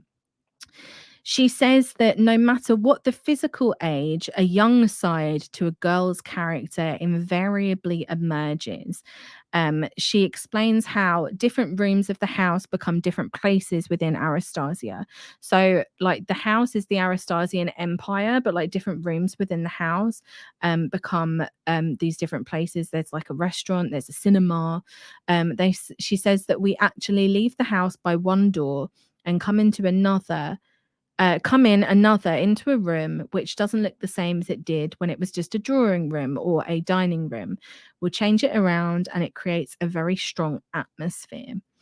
The interviewer asks her about pre-Christian paganism and the idea of an earth mother. And Mary says, Christianity is a rather masculine religion, but the Earth Mother I see as a rather degenerate form of paganism. We very much adhere to traditions, and fortunately, traditional principles exist in Plato and people like that where you can learn about ancient things. Incidentally, the Arist in Aristasia comes from Aristotle, but I wouldn't call us pagan, though it is very much connected to matriarchal things such as the hearth and the home, which is the center of feminine power, if you like. And that's been denigrated and denied by women and men in the closing years of the 20th century. Everything now takes place in public world. There's no private world. It's not seen as having any value. So again, it's like this I like the idea, like connected to matriarchal things. The hearth and the home is the center of feminine power. It's just very much like, it is a very like traditionalist view of women. It is like a trad wife view of women, right, Reid? Like, would you agree with that? Absolutely. And especially presenting it as the alternative, sort of an escape to the modern world, where a lot of the stuff that they write, it's like, makes sense, except when they mix like, they do like capitalist hyphen communist, and they talk about those being the same sorts of modernizing forces. But they raise a lot of good problems with the modern world, where you sort of feel like the public, the commercial penetrate into every aspect of your life. But then, like you're saying, essentializing the femininity as the private sphere, the hearth, the home, all those things that are eternal and secret. It's very much a very normal. It's what you would expect a mystical version of. I guess you don't call it Edwardian. What would come after Edwardian? Whatever the 20s to 50s is in UK periodization. It's exactly what you would expect a mystical version of their gender values to be. It's also interesting to me that Mary, while she says we're not pagan, she's kind of flirting with paganism, and that's very much sort of an appeal that these Anglo upper class reactionaries use. This sort of a flirtation with pre or non-Christian values, even if Exoterically, their whole shtick, like with Patrick Moore, is, oh, I am English, I'm not British. You know, Yes. I'm proud of the king and the church, all that stuff. There's still this desire for something older, truer, and more real. Yes, which they equate with absolutely. paganism.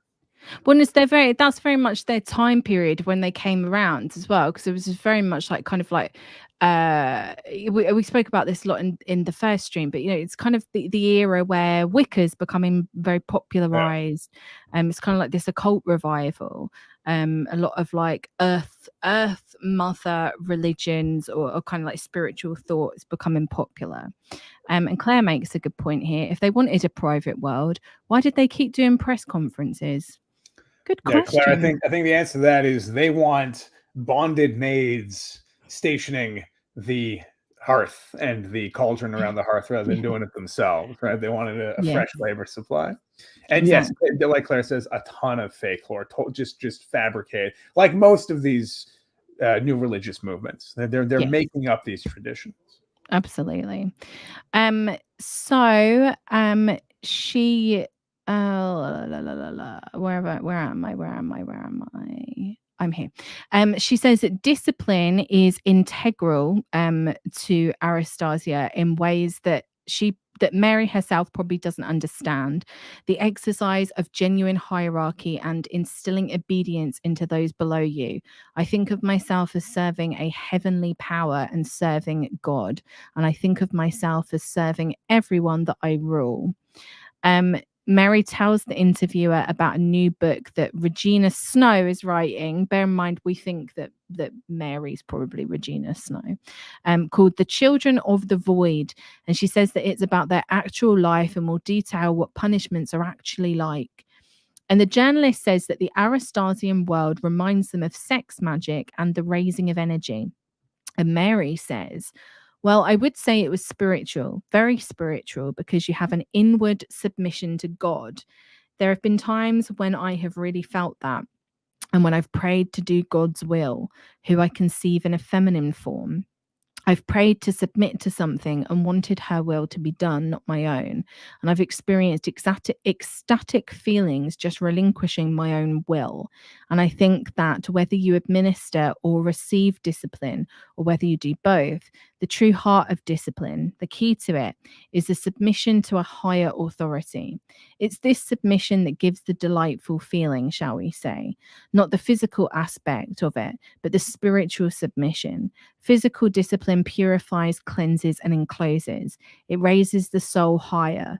The sensuality you get from giving a punishment is because you're submitting yourself to something that knows better than you what's appropriate.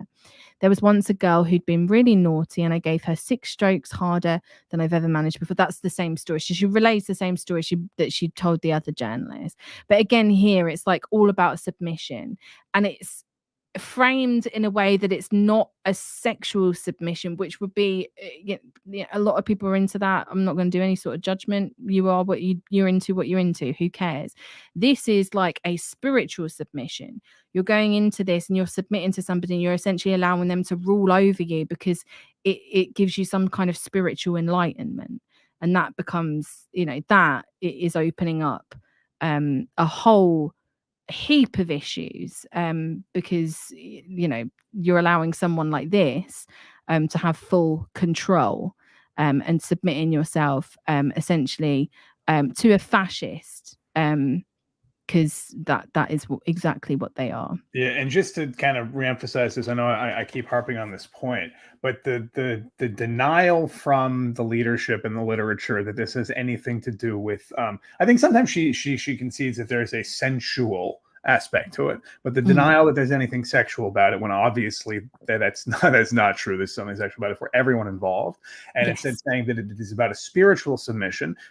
That's a very strong way to tie those two reward systems and behavior levers together to create people who are going to be very reluctant to go against what the leadership is saying, and to create it also, just from my perspective, is assuming that somebody was looking at this as an experiment somewhere. It's very normal for what cults that receive outside backing try to do, to try to twist multiple behavior levers in people. Absolutely. So during this time, they're also selling stockings and canes, as well as these audio fantasies on tape. There's loads of different names on here, like different, but I think it was, I mean, I've never listened to any of them. I don't think you can find them anywhere. Probably, it wouldn't be surprised if it's all Mary. So this is where they're kind of like ramping up this like S&M operation. That is what it is. Like that, this is exactly what that is. They also sell like Betty Page photographs, and all manner of these different things, like school straps that you can get, regulations, school knickers. These are all things that are going to fall under the S&M umbrella. And they so to promote their stockings, they actually did a burning, oh wait, hang on, so I've skipped ahead. So they then created this new lady fashions. This is where the stockings come into play. So they start to they basically saying railing against tights. They absolutely hate tights. I don't know what tights are called in the US. I don't know if they're actually called tights. I think someone in the chat can tell me. The tights are essentially, you know, like the ones that you put on that are kind of like trousers, but they're also like the stocking material. They absolutely hate them. They want to bring back stockings. So they create this new lady fashions. And to promote their stockings, they actually held a burning pantyhose. That's it. They held a burning of tights in Piccadilly Circus, just to drive home the fact that they absolutely hate them. So let's listen to them talk a little bit about why nylon pantyhose, nylon stockings even, are important. And we actually opened a couture business using antiques lace and genuine Victorian patterns, which are available now. And when we decided to change our physical location, because we had gone there to be very far from the modern world, and we decided then to live in our clothes and in all the things surrounding us in the era of the 30s, 40s and 50s. Now, even your business is linked to that era. Yes, that's right. Well, we happened to know that it was through the fact that we wear stockings and suspenders all the time. We knew that it was impossible to get fully fashioned themed stockings that are manufactured in the present day, since Aristoc firm stopped making stockings stopped making fully themed fashion stockings about 5 years ago. And we approached a manufacturer who has renovated 1950s machinery and is producing fully fashioned stockings, both with point heels and Cuban heels, that are authentic replicas of 1950s stockings. And we've launched those stockings under the New Lady label. And we have on here our little phrase, femininity is a thing of the future. Why do you think that today's women would want original 50s stockings? Well, I think that it isn't only ourselves who see that there's almost an entire death of femininity in everyday life. I think men in particular are very conscious of this, and a lot of our customers for stockings are men who are buying them for their wives to encourage and incite an interest in femininity. And I think that there is an understanding, both by women once they start wearing them and by husbands, that stockings and suspenders are more feminine, they are more sensuous. The dress, the look is more elegant, but the whole atmosphere of them creates a sort of innocent sensuousness, which is so much more subtly thrilling than the blatant, crude things of the world that you live in. Miss Martindale, thank you ever so much for inviting us back into the 1950s. So that, I think, is like really telling, because she says there, our main customers, our biggest customers are men who are buying it for their wives because they want their wives to be like this ideal of what a sexual, sensual woman is.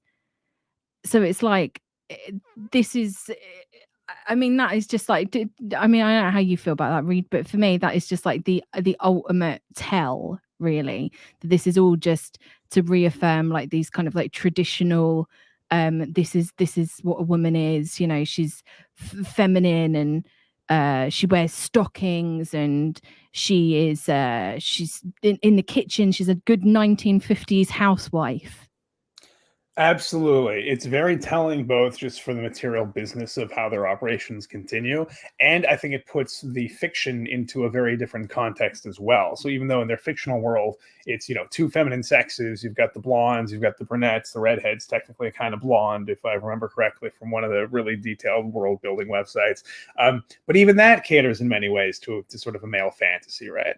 Of the sort of like, it's like a classic Star Trek, the original series trope of, oh, you got the all lady planet, you know, half for brunettes, half for blondes. You got to navigate that new, strange, you know, feminine alien type. So it very much is telling the sort of both the political orientation of the overall project and sort of, I think, a conscious marketing to perhaps those deep pocketed funders, while still having sort of an organic appeal to women and girls who are interested in just content for them as well. Because it's hard to really break away, especially at this point in time.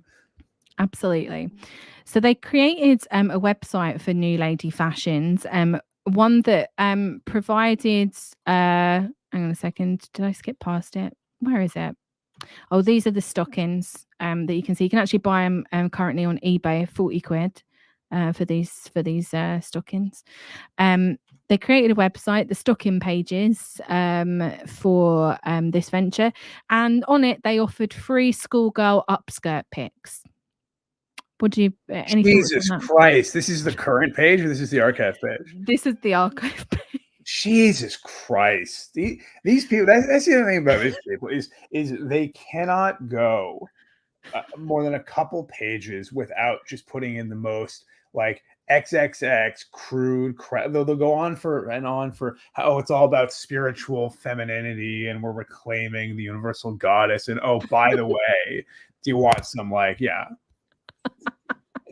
schoolgirl fantasy experience? So this is what I look. Okay, traditionalists, like, just at least be serious about your own project. Don't come on.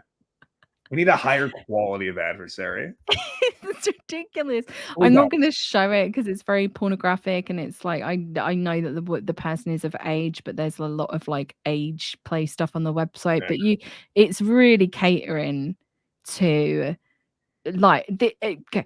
This is just my personal opinion, but all of this stuff, to me, I know that some women are attracted by it, of course, but to me, this is appealing to a traditionalist kind of like what in England we would call like a gammon, right? So a gammon is kind of like this maybe that's the wrong term, but this kind of, the idea I've got in my head is this white kind of somewhat middle class English guy who is a traditionalist. You know, he wants his wife to be sexy and stay at home, and you know, doing all that. And he's very right wing, doesn't like immigrants. He kind of has a hankering for when Britain was a great country and bring back the empire, and sings "Rule Britannia" at the top of his lungs. Now, maybe I'm talking about Farage here. Is that who the audience is for this? Like a Nigel Farage? Well, wait, I mean, it's like on a fresh go, but you can even turn down the politics quite a bit. And like you described, there's a big cultural block of mostly men. This exists in Canada and the United States as well. It's all the guys who want the media marketed version of a trad wife. Like you were saying, this is just sort of presaging it and also putting it in the context of the slightly different gender politics, where even that the sort of like the trad wife marketing, when it's sort of positioned at men, it's very much like, oh, don't you want to buy your woman cute sundresses for her to do cute little silly woman things in. Yeah. There's a huge demographic sort of for that.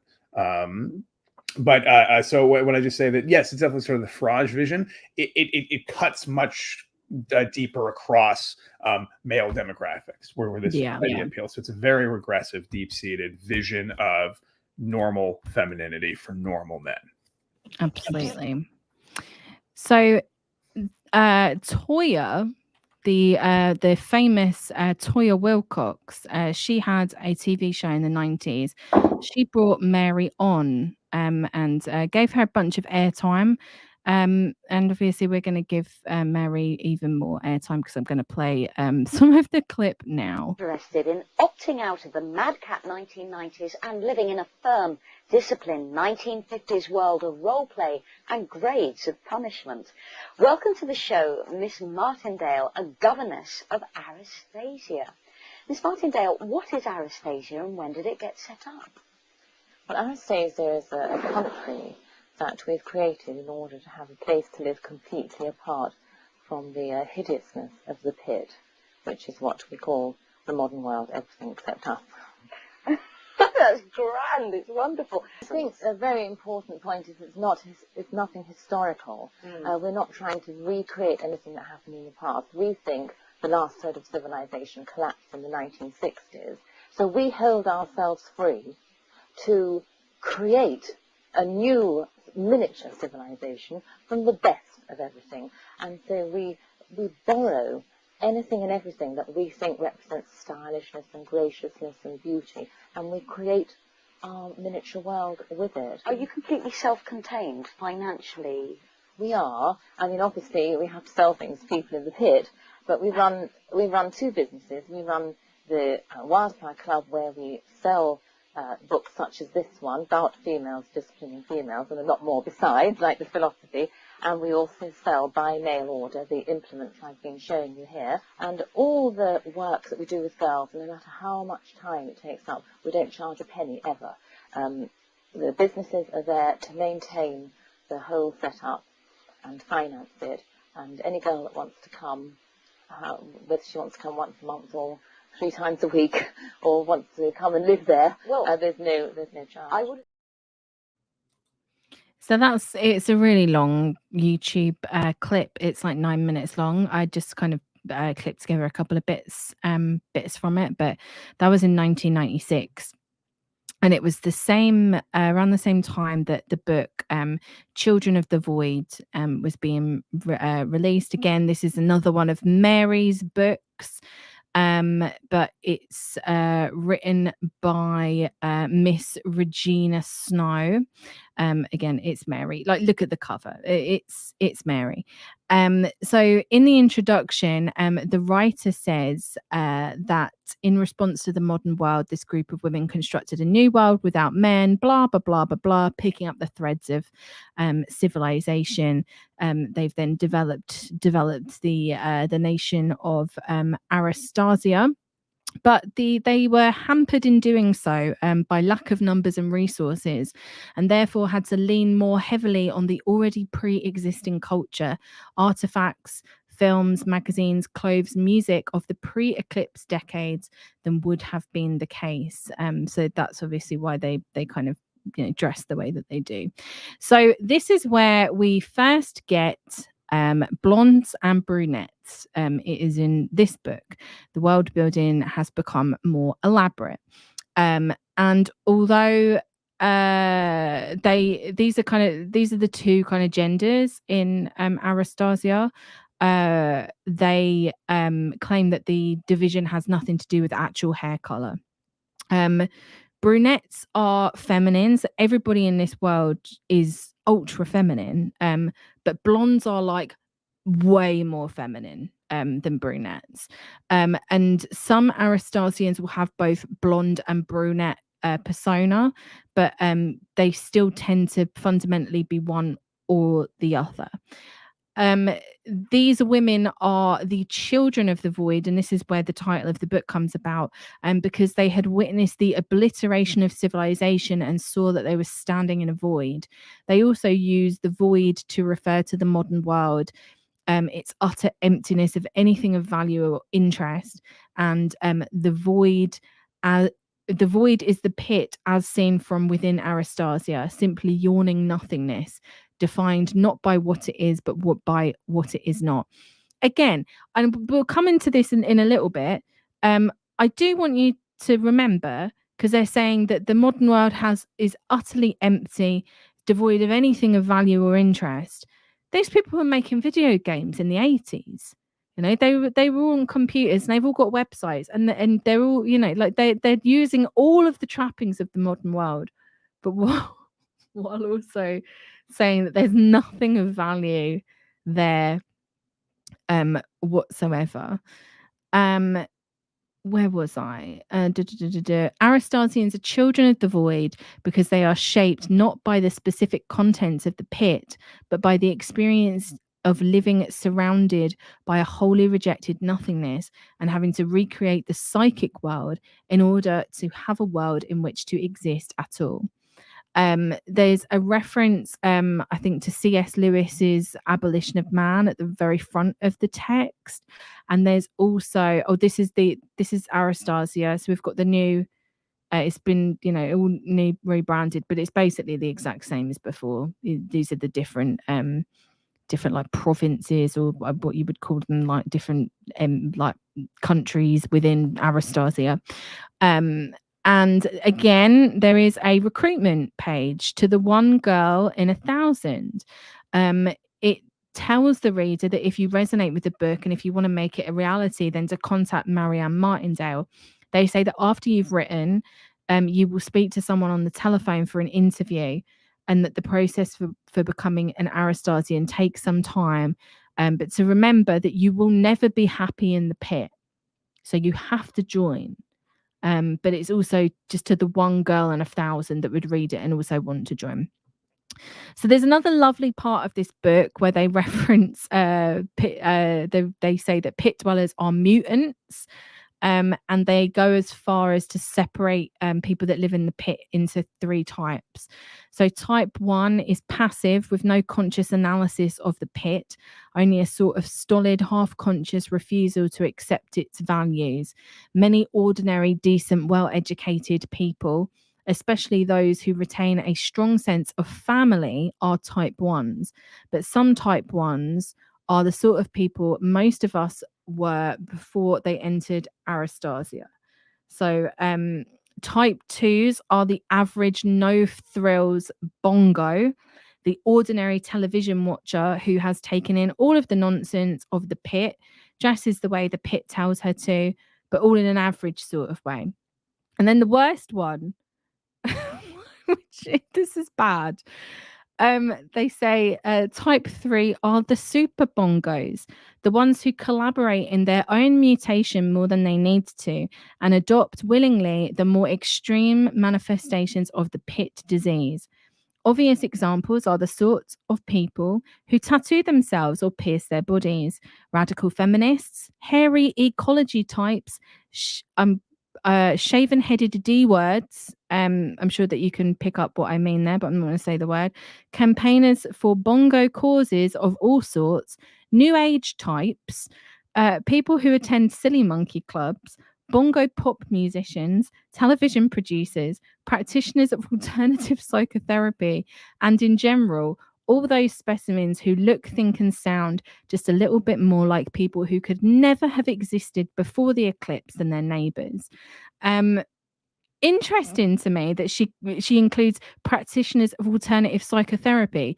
Isn't she a practitioner of alternative psychotherapy, Reid?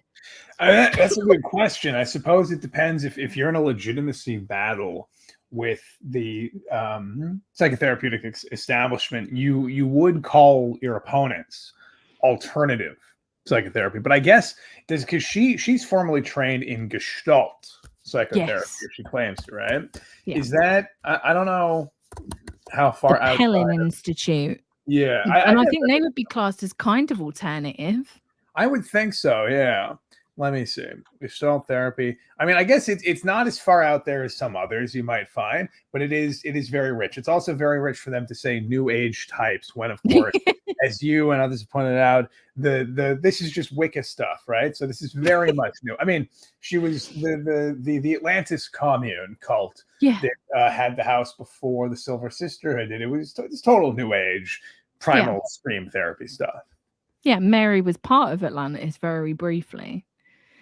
It's great. And again, also in here, pick up on this again. It's this idea of Aristasia's wonderful feminine universe, free from the trappings of the patriarchy. But if you want to, hairy ecology types, this idea of a woman that doesn't shave her legs, radical feminists, a shaven-headed D word. So you can't, there's again really strict ideas of what it means to be feminine. It doesn't involve people with shaven heads. Like if a woman wants to shave her head, not included in Aristasia apparently, have to be very, very, very feminine. And obviously like this idea, like hairy ecology types, women have body hair. I was gonna say, Emily, this is skipping ahead a bit, but if you want to show the cover of the feminine universe, yes, it really sort of shows what their vision of proper femininity is, even though it's not the figure isn't dressed up in all of the sort of Victorian sort of clothing.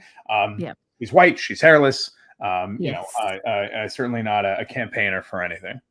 Absolutely. So the publicity continued into the mid-90s. Here she is, Miss Martindale.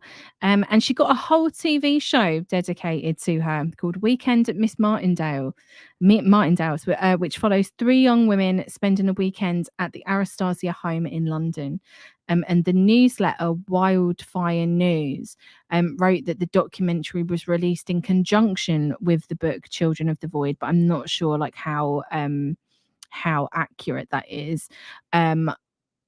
Let's watch some clips from this. This is long. This is a long show, so you can watch the whole thing on YouTube. I just put some clips of what I thought were some of the most interesting bits together. I don't know. I have no idea. They've always seemed to me very friendly, amiable people, although they dress in a somewhat unusual manner. And on the few occasions that I've spoken to them, they've said they want to live as if it was in the 1940s or 50s. One of the things they said, there's too much television. There's too much plastic. There's too much. I didn't know actually why people went in there. I think they just went in there to be tortured, actually, to keep on working. We saw an article which says there is for women, young women, to be well, somebody told me. Somebody told me, actually. No, it was something on the local paper.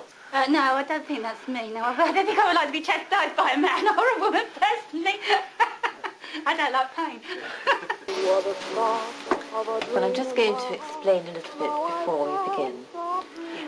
Coming here is like entering into a completely different world, rather like going through the looking glass in Alice or through the back of the wardrobe in Narnia.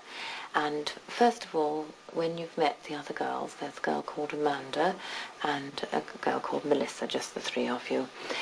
When we're all gathered together and you've dressed and entered into a new personality, then we'll be doing some exercises which draw you in and introduce you to the world as it is here. Yeah. Well, in the pit, life's very mundane and grey and dull for nearly everybody. And when people want to escape from this, they tend to flirt with evil, or certain groups of people flirt with evil, such as dressing up in leather and whipping each other with chains, or just celebrating very gothic things and being attracted to the darkness in them. And although I understand the desire to escape from the greyness of the pit, one thing that's very clear in Aristasia is that there is a great excitement in being good. Oh, yes, I see. Well, I'm about to be a schoolgirl next. I'm not in character at the moment because you've called me, but I'm all dressed up as one. All right. Patricia, do you want to see something? What? You want to see it? Yes. It's just this week's picture, please. Okay. Look. both if she likes. I don't think that little blondes should be seeing that sort of thing. Put it away, Hilary. Where did you get it from? You got it from This week's picture post, look. in my drawer. Put it away. Put it close the drawer. Don't you ever, ever, ever do that again. Do you understand? Yes, Patricia. In Aristasia, punishment is very loving. No matter how strict it is, there's always an underlying love and warmth. And I think that's terribly, terribly important.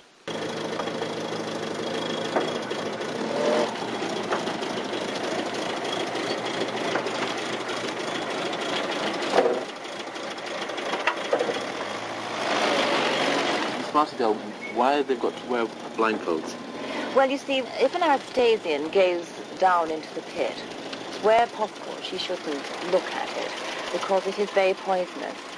People don't understand this because they're being poisoned every day. But when you become Aristasian, you become very purified and you get headaches or feel sick in the stomach if you see too much of it. And also, I quite like the idea, at least on a temporary basis, of a world where everything's in its place, where everything is understood. Where are we going? There is a feeling of protection. All your worries are gone.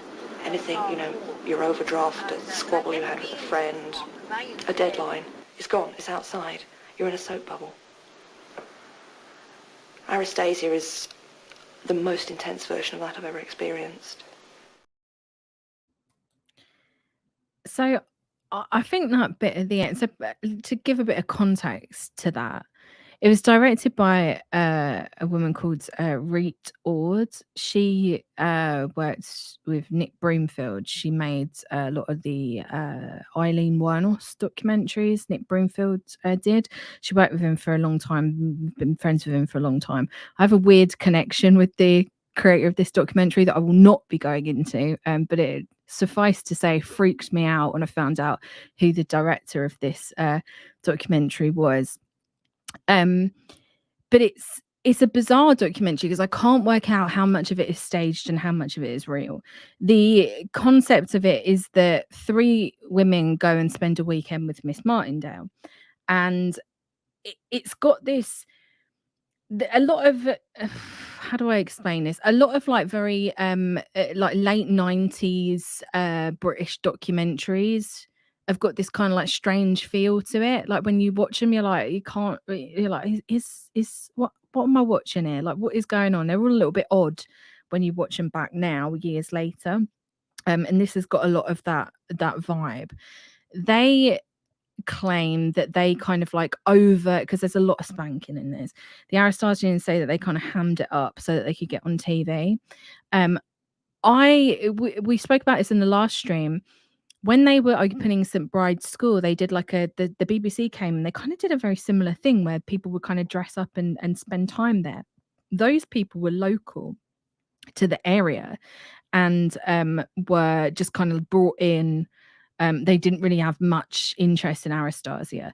I don't know whether that's the same thing here with this show, and these 3 women were just kind of brought in just kind of like almost as actors.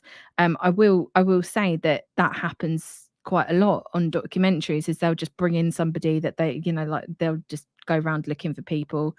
Do you want to be in this? It's a documentary, but it's not actually a documentary. We're going to hire you. We know that you're an actor, but we're going to put you in this. That you know, especially with British documentaries, I know that happens. So I wonder whether that's happened here. However, interesting part of this is what the woman says at the end, where she says, when you're in Aristasia, all of your worries kind of fade away. You're in this totally different world. And that, to me, kind of perfectly sums up why this would be attracted to somebody. Like, take out all of the fetish elements of it, the all of the fascist elements of it as well, and how you could just recruit somebody. Well, you could target somebody that's lonely, somebody that's got a lot of issues going on, a lot of different things going on in their life, financial insecurity, unhappy in their job, or family issues, all of that kind of stuff. And you say, come and live with us. You can come and join us, room and board, everything paid for, and we'll look after you. But you also have to submit to us, and you know, then you kind of slowly become indoctrinated into that their kind of philosophy. Do you agree with that, Reid? Absolutely. And I agree with you that certain parts of this documentary did seem like they were staged. So the fake candid phone call where Mary's like, well, I'm dressed up like a schoolgirl right now, so I'm not in character as whatever it is the person on the line was phoning for. That almost seemed like an advertisement for her dominatrix persona.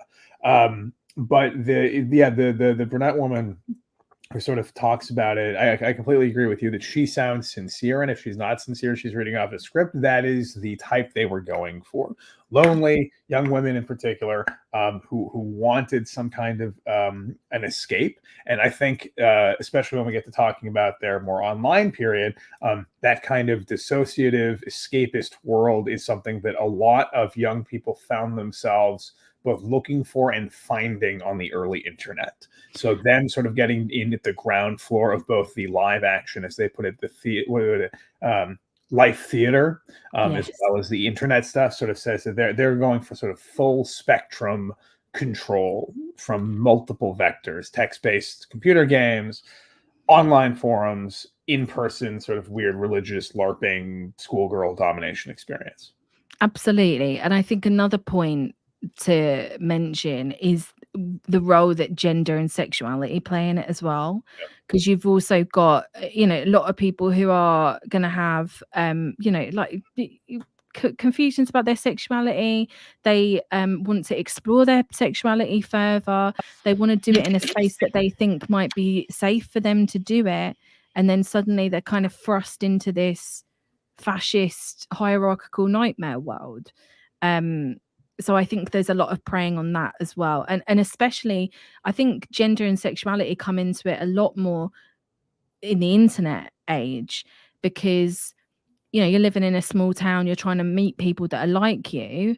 You know, like being gay in a small town, I'm not gay myself, but I assume that it's not very easy. And when the internet comes along, you want to meet people, you want to talk to people, you want to like find your tribe in a way, right? You want to kind of branch out and see what the world's got to offer. Where are the people who are like me? And Aristasia is online, and I think a lot of people kind of got into it through that with good intentions. And I think they're also, it's kind of, I don't, this isn't to say that journalists now shouldn't have found all of this stuff, because they absolutely should have, but like, you know, people that joined this group in the very early 2000s, and they're kind of, you know, covering up their tracks, and a lot of their stuff isn't online yet, and you can't find their stuff very easily. 100%, like people that kind of fell into it that way, I don't think that they, you know, I don't think people knew about a lot of this stuff. They kind of kept it hidden, right? Until the moment that they, I mean, to us it's kind of obvious, but I guess when you're, what am I trying to say, if you're young and impressionable and you don't know what you're looking for, it can be hard to spot with these kind of groups. Definitely. And I think a lot of people, like you said, like I'm a straight white guy, so it's very much not the sort of thing that would have appealed to me. But there were other things like that when I was a wayward new age boy on the internet in the you know, the late 90s, early 2000s.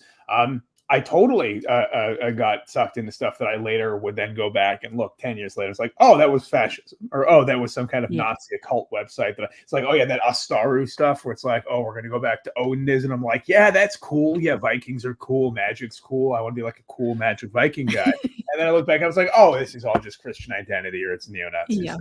So it definitely, I totally understand that. Yeah. So do you want to talk a little bit about Feminine Universe? I don't, again, I know that you've got this book. I tried to find this book online. I can't find a PDF of it. I know that you unfortunately own a physical copy of it. All I know about it is that it was released in 1997 by Alice Lucy Trent. Some people speculate that this is another one of Mary's personas, and it was released via Sundaughter Press, which was another Aristasian publishing house. So do you have any thoughts on this one, Reid? Yeah, I think one of the most, so like a lot of this stuff, I try reading it and my eyes just glaze over, and this is true for a lot of so-called traditionalist philosophy as well. But part of that is I'm not a philosophy guy. I'm a history guy. I tried to do philosophy at another point in my life. It's like water off a duck's back. My brain isn't folded in the right way to get it. So I do history. One thing that I found and that's not to disparage philosophers or even traditionalists necessarily. It's just not my cup of tea. What I found very interesting was the comments that they have on science and what they call technics. So I'm just opening this up to page 34, 35. And I'm just going to read a couple passages and just sort of point a few things out here. Miss Alice Lucy Trent, which you'll also notice in the one of the documentaries, not the one that you just played, but the one before that, where it was showing like the stockings line and all the spanking. They had on like a blackboard slate written her like role play character name as like Heather Trent. So they reuse these names again and again and again. Yeah. So here we go from the book. It will be readily appreciated that the results of the Renaissance and of the, quote, modern civilization that followed it were by no means uniformly, quote, bad. It is usual to speak of the advances in medicine during this period, and while such a medicine was not necessary in earlier ages, when subtler methods of healing were not forgotten and were fully effective, they had certainly been urgently required for many centuries. Again, we may speak of the findings of modern, quote, science, which, while certainly very restricted in its limitation to the material plane only, and unable to give any satisfactory account of the true meaning of things, nevertheless explored many facts that were undoubtedly true at their own material level. And one may say that the unfolding of the historical cycle would have been incomplete without them. Skipping ahead a little bit. While the reader of this book is scarcely likely to fall prey to the illusion that the highly materialized age dominated by the masculine principle, which has done the most to dazzle the multitude and foster the illusion of universal progress, it is true that the progress of modern science and technics is perfectly real and admirable on its own level, and certainly constitutes one of the, quote, fruits of the cycle that must necessarily be born before it ends.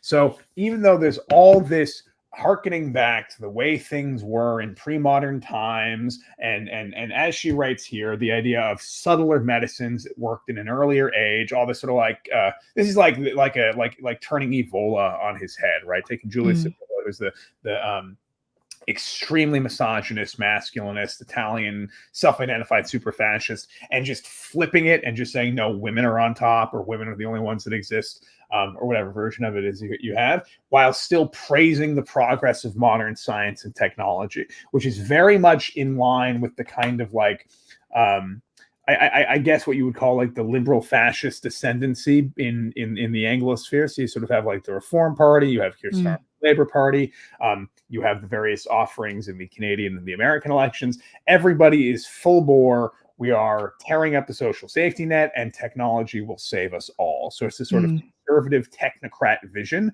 where they combine it in the feminine universe into this, well, we've got this mystical primordial worldview, but hey, that modern science, that sure does the trick, doesn't it? Yeah, and it worked. You can especially you can especially see this. I'll get into this in a little bit later when they start talking about why they love video games so much, especially Game Boy. It starts to get really weird. Like they start thinking there's almost like a religious element to why they enjoy Game Boy so much and Nintendo as a company. Oh, that's going to be fascinating. one thing I'll just sort of put a bow on this, I guess very literally put a bow on this because it's all feminine doily stuff. They're kind of like, we have found the secret path to the past and the far future. That's very much a kind of fascist Nazi self-mythologizing, and it's something that the very online esoteric right today is all about. You see a very close affinity between the kind of trad wife promoting, you got to be like the Liver King kind of guy, and also you need a remote job where you can get all your money in Bitcoin or whatever it is. Absolutely. Yeah, it's quite scary when you think about it. What was up next? Oh, these were some of their they're in real life events. They had a couple of in real life events in the 90s. They had this thing called the Sweethearts Club, which was at the Candy Bar in Soho. Candy Bar is on a street called Old Compton Street. It's like the gay neighborhood of London. And this was like their real life kind of like a tea party. They had live performers, cigarette girls, and a cuddling corner. So that was an actual event that happened in real life, but they were becoming incredibly active online. So I'll leave a bunch, again, I'll leave like sources and stuff in the description, and we will look at some of these websites as we go through. But I mainly did it on screenshots just to kind of show what these websites were like. So in the mid 1990s, they started playing around with the internet. And in classic Aristasian fashion, they didn't actually call it the internet. They called it electrospace, the feminine electrospace. And this was their first website. So it's like this separation, this secession from the modern world. You will no longer be in the 90s if you go onto this website. You'll be in a world founded upon that quality which your world fears most and most misunderstands: innocence. So one of the first websites was FemWorld, which they claim is a colony of Aristasia. They said that is obviously the feminine empire that exists in a different plane. They say that while the physical space of your world and that of ours lie separated by cosmic laws, we have discovered that there are few such barriers in electrospace. And so the original FemWorld website had a detailed page titled The Traveler's Guide to Aristasia, and it had a beginner's guide to the 7 provinces that make up the Empire of Aristasia. And I found a really interesting account from a Tumblr user called Ms. Fenris, who said that they had come across a very early Aristasian zine called Artemis back in the 80s, and then they'd stumbled upon FemWorld via Usenet forums in the mid-90s. I'm just going to read out what they say verbatim. So they said that one day there appeared a message on the Femdom group about a feminine empire where only girls were allowed, and that I must jump through the shimmering portal quickly as it would close in short order. There was a URL, which was a thing of which I had only become aware within a year or so of that fateful afternoon. To cut to the chase, here were these women, some of whom were MB, but also MB meaning non-binary, I'm presuming, but also female essentialist. They were anti-patriarchal but anti-feminist, advocates of complete state welfare, see the colleges that girls can choose to live in, but entirely anti-socialist and in fact monarchical. And of course, one can't hear about blondes and brunettes without immediately detecting at least a bit of racism. When questioned about that, they always insisted that in lands where girls were dark-skinned, the blondes simply had hair silver or white. And honestly, it's a trivial point. And could I please drop the subject? So even in like the early days, people were kind of, trying to broach this topic of blondes and brunettes, and they were trying to duck to duck this. So they had separate websites for their separate ventures. The Wildfire Club had its own website, as did Aristasia. And according to their own written history, the next site that came was called Aphrodite, and it dealt with subtle eroticism. And it had a message board called the Aphrodite Cocktail Bar. Now, you can only really look at the archives now. I'm going to show some of it. But essentially, like, it's one long conversation. And it's like, let me just give you a glimpse of what this is like. I don't know if you can see this, right? But when it says here, add your comment to the conversation, you'd literally be emailing them. And you'd go through, you'd like read this stuff. Bear in mind, you're on like a dial-up internet. It would take forever. and you'd go in, you'd read it, and then you just fire off your reply via email. And when I say that there's like tons of this, I mean, like, we're talking absolute tons. I mean, it goes on and on and on. The amount of stuff. I think someone tried to put this all into a document, and they said that it came out at something like 400,000 words or something like that, maybe even more. I mean, we're talking just to give you an idea, just on and on, these long conversations. And this is where like Aristasia is like being built, basically. So you can see all of that kind of happening there. So they said that initially anybody could actually post on these cocktail bar forums. I guess it's kind of like a very early primitive idea of a forum, and every time it was kind of filled up, they would archive it, and yeah, it just crazy. Eventually there were 79 archives. There's just so much. And the main Aristasia website had an updated glossary of terms. They included the term Telluria, which they said meant the earth, the world where men exist. Telluria is not the same as the pit. The Aristasia formed among girls on Earth is called Aristasia in Telluria. So they also had this, which kind of is very reminiscent of St. Bride's School. They're kind of reviving it for the internet age, using this thing called Internet Relay Chat, which is an early noughties version of instant messaging.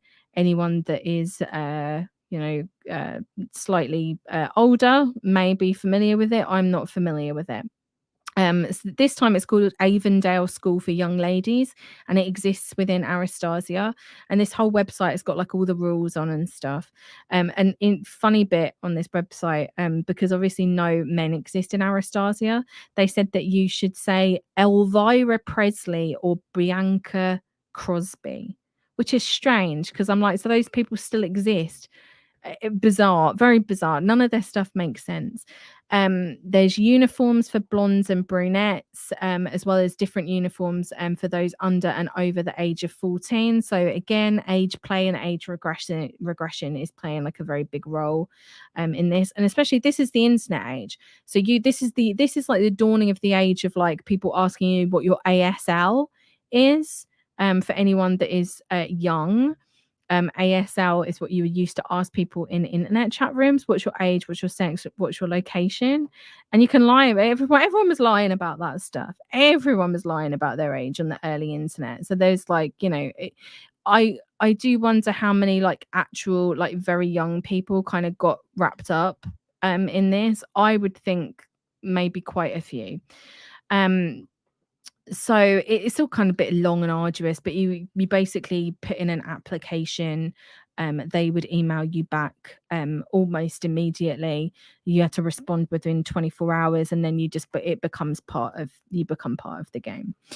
So another Aristasian website that was launched, I think in like the very late 90s, early 2000s, was secession.co.uk, a website which, in their own words, was intended for all those who feel that the past 30 or so years have seen a near total collapse of Western culture.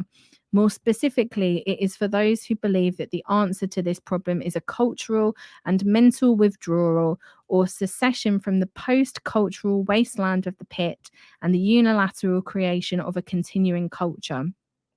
So they claim that this website had two main areas of focus. The first was to discuss the philosophical and cultural questions associated with the secessionist position and the creation of the new sensibility, which will be required to replace the cultural void of the post-eclipse world. And the second was conversation about the ways in which we as individuals live seceded lives.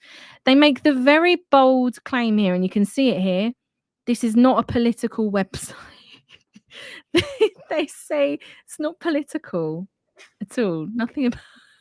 It's so funny. It's so funny because it's very much You can sort of feel it now. Obviously, now the political orientation of this project and this website just is obvious to everybody who's online these days.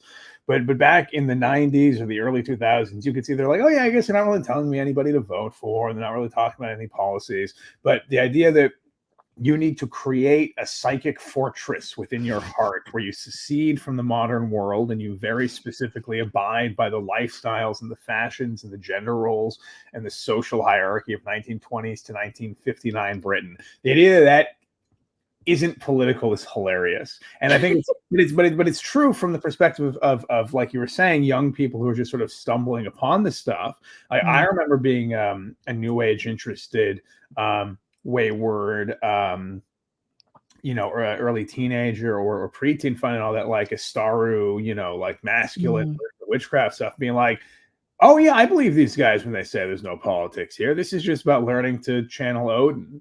Yeah. There's no politics there. Of course, now it's obvious what politics are, but it's sort of like playing with the definition of politics within the frame of the liberal democracy that they criticize so much, and then pretending like they don't know that they are just doing spiritual warfare to get people to change, the shape of what they think is acceptable. Absolutely. And like the words that they use as well. So on this website, they use the words deracination and deracinated. They are making the claim that society has been uprooted, and that we've lost our connection with traditionalism.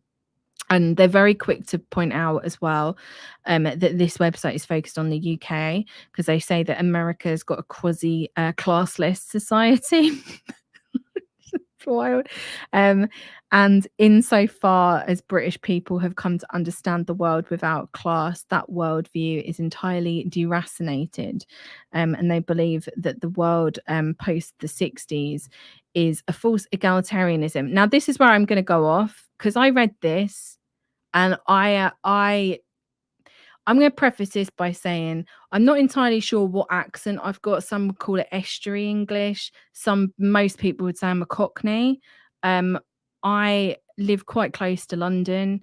I am working class. This is what everybody sounds like. Everybody I know not everybody I know. I think I've got quite a stronger accent than most, and it comes out the most when I get annoyed by something.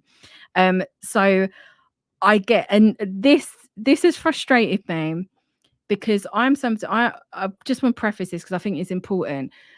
When I went to university, and I was the first person out of all of my family to ever go to university, that's where I kind of met middle class people for the first time, or as I like to call them, poshos. And it was a kind of weird experience, very weird experience, kind of on both ways, because they kind of lived in their own little world, and they very much mocked my accent. It wasn't in a horrible way, it wasn't like a traumatic experience or anything, but it was like, they kind of, my accent became like the accent that was getting taken the piss out of a lot, basically. It was, I was the Cockney person. So when I read in this article that the Aristasians are claiming that that basically people with my accent have taken over, and that if you've got the poor children who speak proper English are now being forced to talk like me, because they're so scared and terrified of being mocked for their posh accent. I take a bit of umbrage with that, because I know that it's absolute bollocks. So this article is called "The Problem of Proletarianization." We're already starting off with a banger for a title. They start to whinge about gentlemanly and ladylike figures being replaced by whining sub-cockneys. They claim that the upper and middle class speakers have adopted a pseudo-proletarian drawl, and that throughout modern British history, the social ideal has been that of the gentleman. So they say that gentlemanliness and all of that kind of stuff has been under attack by the proponents of a bogus cult of social equality, a phrase which serves, as it has always served since its first application in the French Revolution, the replacement of one ruling elite by another, and usually worse one. They claim that working class culture is an absurd concept, and that the culture of the working class is nothing but an impoverished version of the middle class culture of their employers. I cannot explain the rage that I feel when reading something like that. And again, I'm not sure about Mary's past. I'm assuming that she's quite affluent, but again, she's from Dagenham, which is especially when Mary was younger, would be quite a prominent working class area. I would think that Mary would have at least met some working class people growing up, but maybe not. Maybe not. Maybe she would never met anybody that was working class. But to say that there is absolutely no working class culture is the biggest load of bollocks I've ever even heard. I mean, it's not even worth arguing against why it's wrong. It just is complete falsehood. They believe that through the legitimate part of the 20th century, i.e. up to the 60s, the middle class culture was extended via mass media to working class people, and more of the populations were aspiring and being helped to move toward the level of the gentlemanly class. However, they don't believe that this is a good thing, because they say that in our view, culture must always be led by an elite. But they believe that in the early 20th century, social mobility was taking place within a class-based society whose tone was set and leadership was undertaken by its hereditary upper classes, kept vigorous, as it always has been, by regular infusions of the best blood from below. What do you think about that, Reid? Infusions of the best blood from below to our vigorous hereditary upper class. It's the most Dracula vampire kind of ice cold Anglo version of social Darwinism. Like, you couldn't express it in any more sinister terms.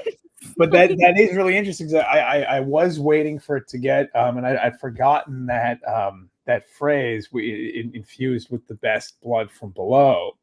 That really is crazy, full bore social Darwinist and full monarchist hierarchy social planning. It's exactly what the kind of neo-reaction people these days are talking about. I think typically they talk more in terms of genetic engineering than they do in terms of blood infusions from the lower classes, unless they're literally Peter Thiel talking about his blood boys. But it's the same idea of having a vigorous growth and dynamism, at least in the technological sense, within a highly stratified social structure, the one that they imagine existed, before 1917, the one that they imagine existed before decolonization even proper. Yeah. They claim that that children in public schools are having to learn the Cockney way of speaking so that they won't be embarrassed for talking like a gentleman. And they claim that the Pitt accent, which again is my accent, this is who they're talking about, me, first arose among left-wing university students in the 1970s. I mean, an utter load of tripe. It's total nonsense. And it also is like, I mean, it's obvious. It's not shocking for like who they are, but it's a total. I don't know if they don't understand it or whether they just don't agree with it, but that's just not how accents work. Like, this is how accents evolve over time. That is how they work. So it's to say that it arose among left-wing university students in the 1970s. It actually, one of the reasons why a lot of maybe the reason that I speak the way that I do is that a lot of people came from London, couldn't afford to live in London anymore, or came post World War II, moved to like the home counties and places like that out of London. There's a lot of like moving around, a lot of like movement between different communities. Accents just evolve over time. Anyway, they call my accent the bongo whine, and they claim that it's an ideologically motivated accent. Have they never? It's just baffling to me. Well, it's so funny. It's like they talk about it the way that reactionaries talk about their invented version of like critical race theory or whatever. The capitalist degenerate left wants your children to speak with a Cockney accent. It's the Alex Jones thing of they are doing this to demoralize you, taken to it like stripped bare of any content and really just made purely like an aesthetic. Oh, they sound annoying, therefore this is a them plot to demoralize the aristocratic spirits who are supposed to be at the top of society by forcing them to listen to the gaggles of children speak like they're worse and not like they're betters. Exactly. And I want to contextualize this within the time period as well, because in the late 90s into the mid 2000s in England, you've got the rise of this classist idea of a chav, right? Total demonization of the working class. And this very much is from this era. And you can just tell it's got that all over it. And it's the same. It's also the same kind of thing that people talk about today when they talk about multicultural London English, which is a mixture of all kinds of different communities mixing to create this very distinct London accent. And you can even like if you go, because I went down a rabbit hole about like listening to accents from the 1970s and how it's like changed over time. It's really interesting.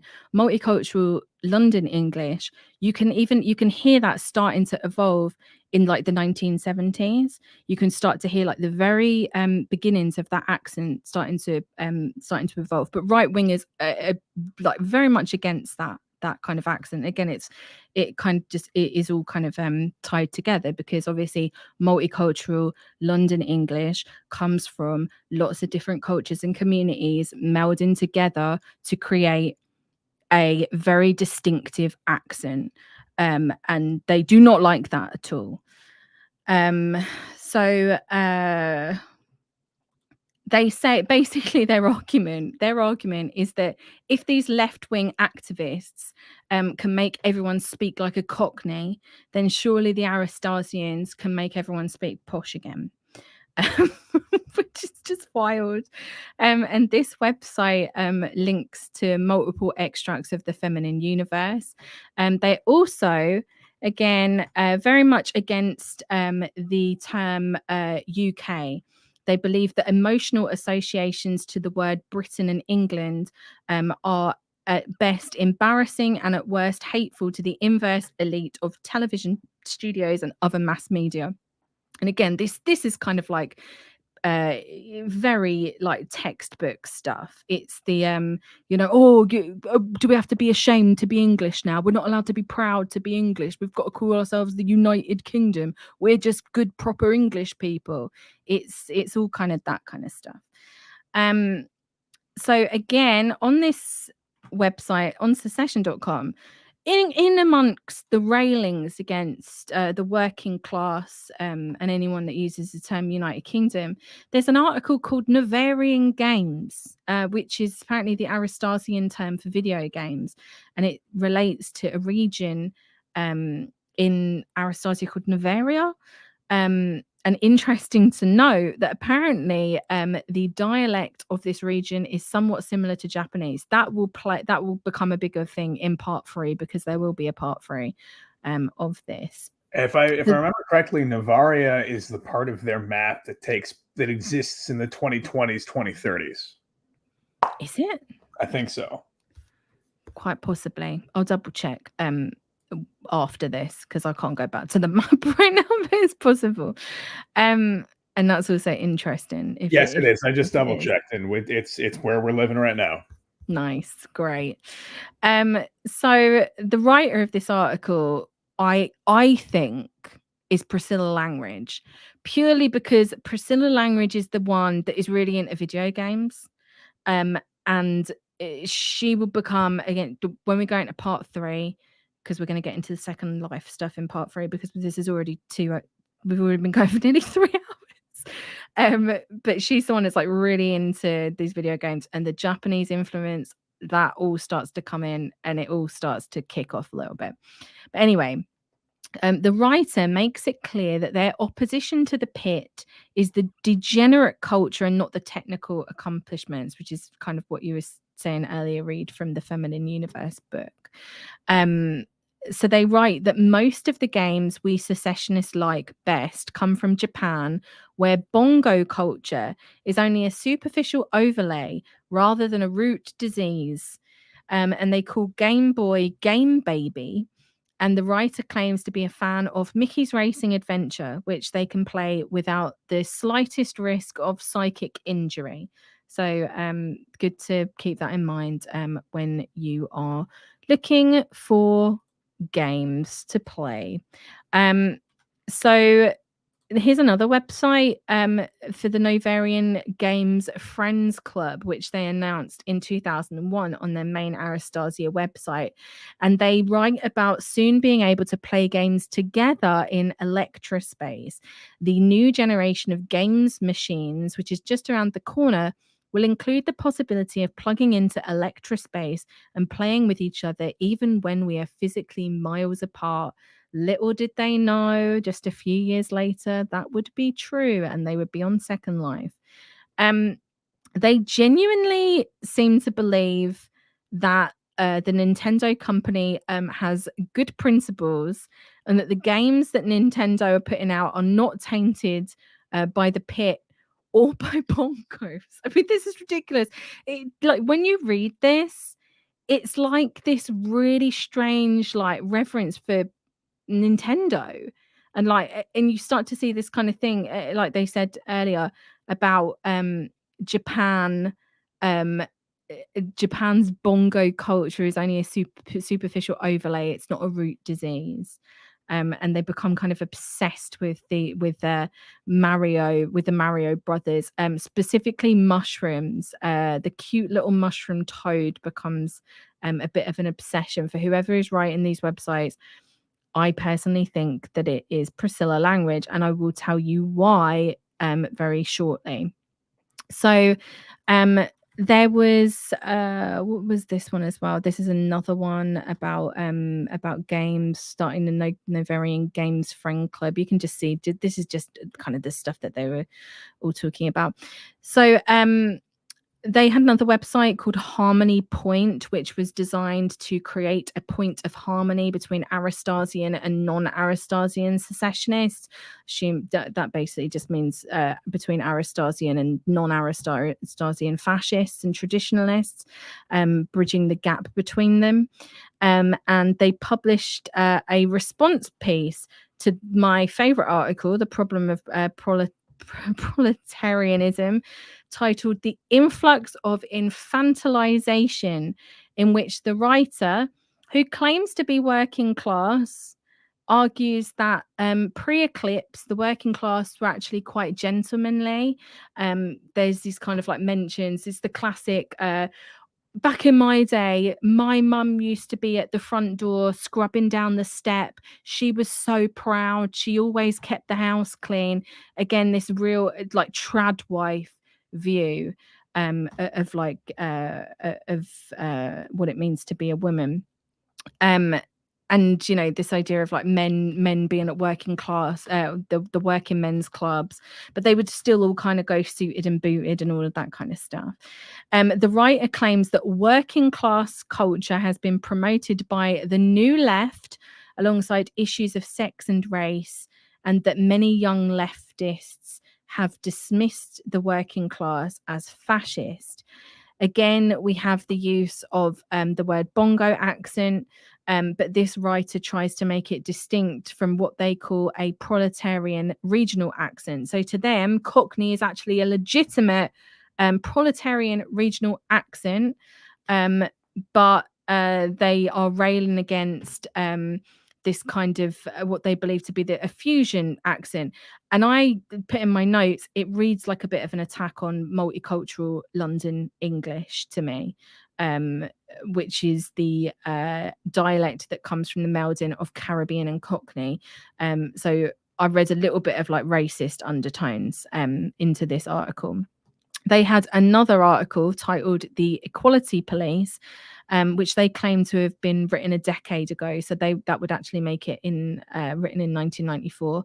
There's no author's name, But they write that in a free society, the police are regarded as authority figures and potential antagonists only by the lower elements of society. Unruly children, the less respectable elements of the lower classes, rowdy foreigners, and the like. Lovely. Any thoughts on that, Reid? I mean, the accent politics you point out, I think, are particularly interesting, just because that is a way to try to affect working class culture. Like you were saying, the author of that piece was trying to say that actually working class culture was like middle class or bourgeois culture, where you had those strictly defined gender roles and you had dad and all that. But that's very much the kind of mythologized white working or middle class that online fascists appeal to today anyway. So it's the same kind of shuck and jive, right? They really don't learn any new tricks. For as much as they throw up all this aesthetic chaff and make it sound crazy, it really is just the same old thing. Absolutely. And they are obsessed with accents actually on this website. This is from their roof garden.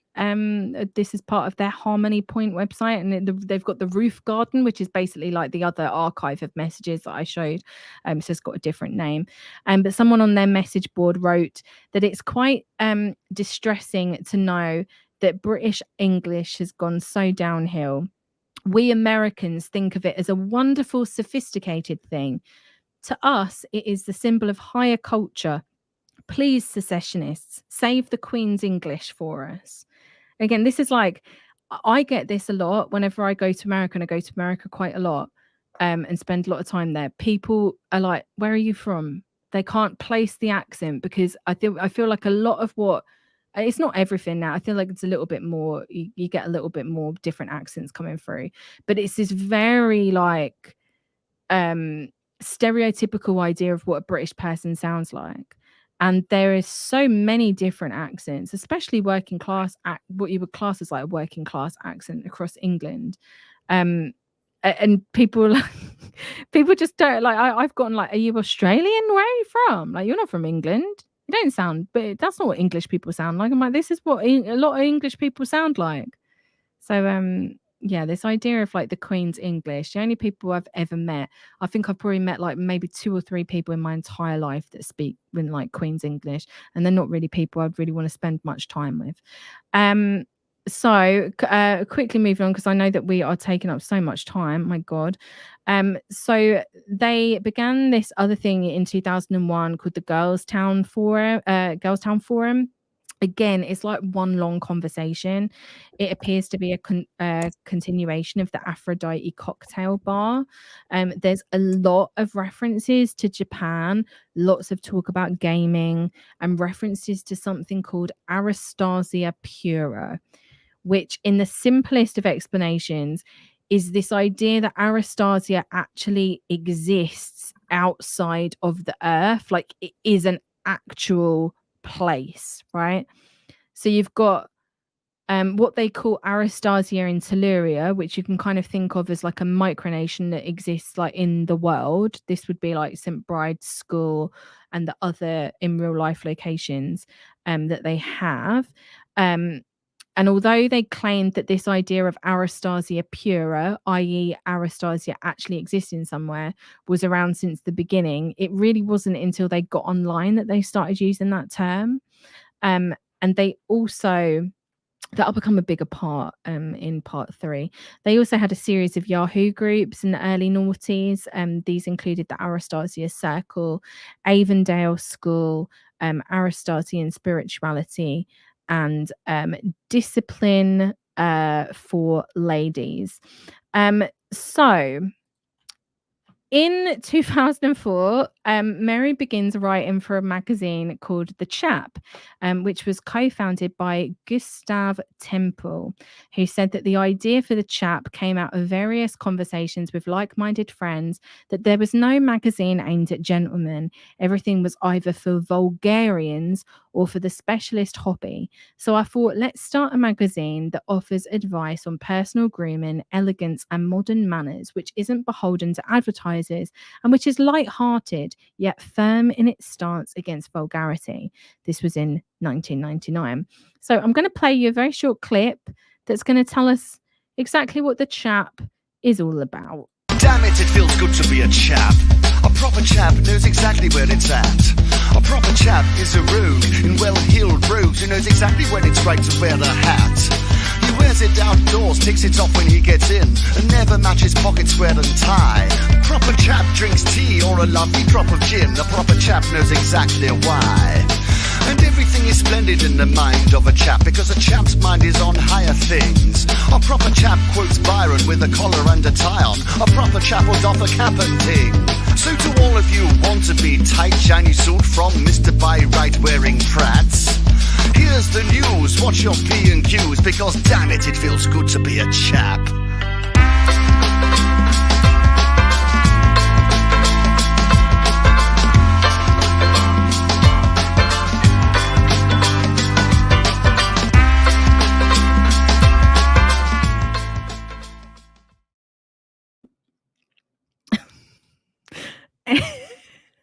Any thoughts? Again, I gotta moderate what I say because for legal purposes, this stream is occurring in the United Kingdom of Great Britain and Northern Ireland. So I will hold my tongue and just say, like, did I notice a Thelemite symbol towards the end of that video? I think I saw there was I swear there's a cuff link that was connected to the Thelemite symbol. It looks very, very, very similar. And then yes, as Tanner points out in the comments, they had one of the covers was about physiognomy, the physiognomy of the knave.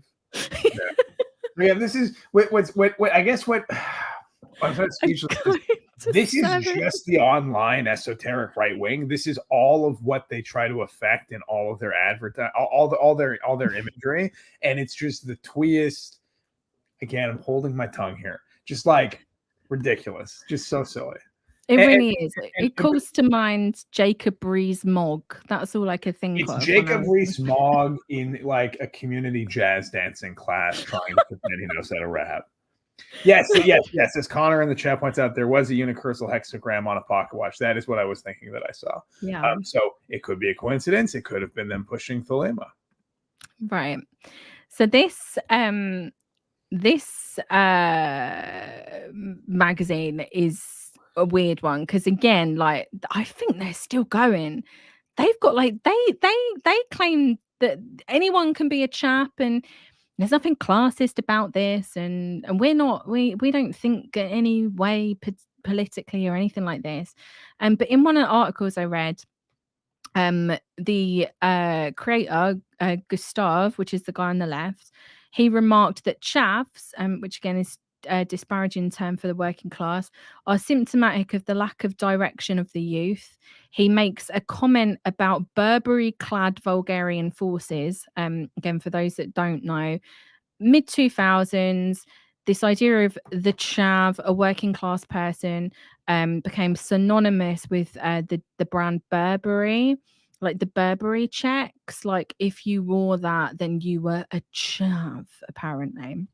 The interviewer asked him if there was anything political about the magazine, and he claimed that there isn't. He said that there is nothing elitist about good manners, and nobody is going to object to being treated more civilly.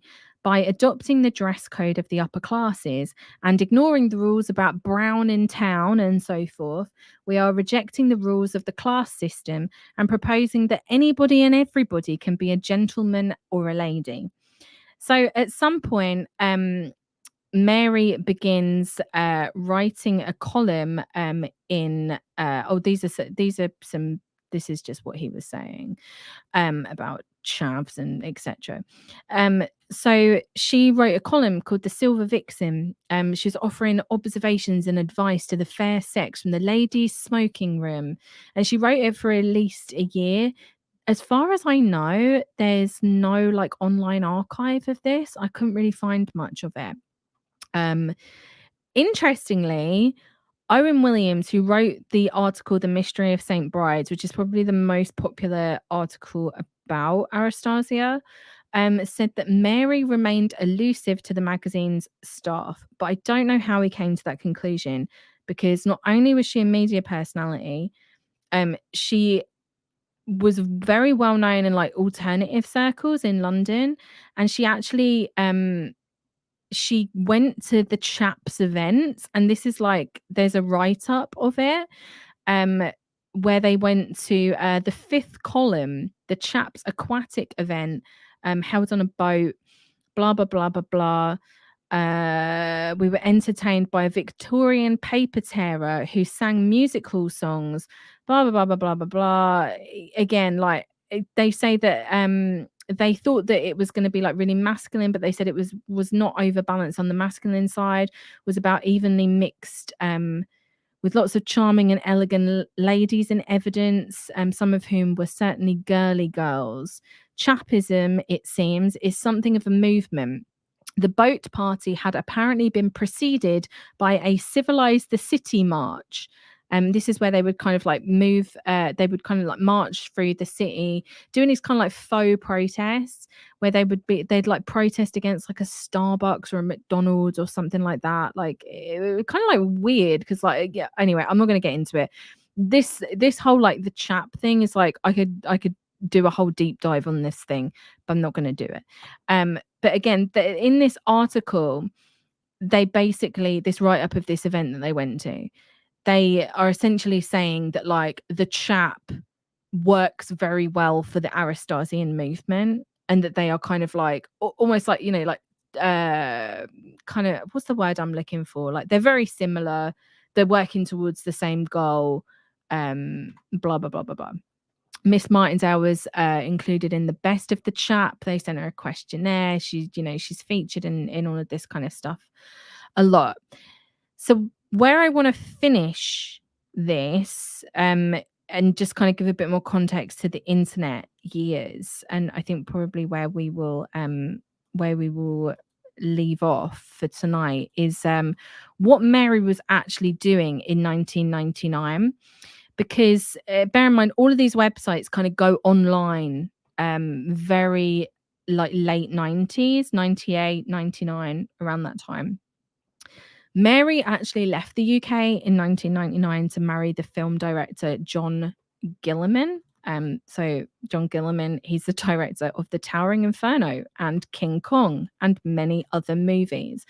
So yes, they got married. And I want to play, it's not that long, but I think it gives good context to what she was doing in this time that Aristasia is like going online and almost trying to recruit new people online. So let's just have a listen. He wouldn't quite commit to whether it was on first night for him, but I think it was, certainly was for me. And so I'm involved in a small publishing group called, not the people that publish my book, but a small publishing group called Sun Daughter Press.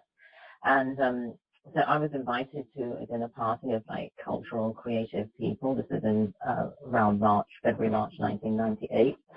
And John was over in London, which didn't happen very often. He was over because he continued to write scripts after he didn't get films anymore. And there was one, he was meeting an Italian producer to see about getting it made, which didn't happen. So he was at the party too, and the dinner party.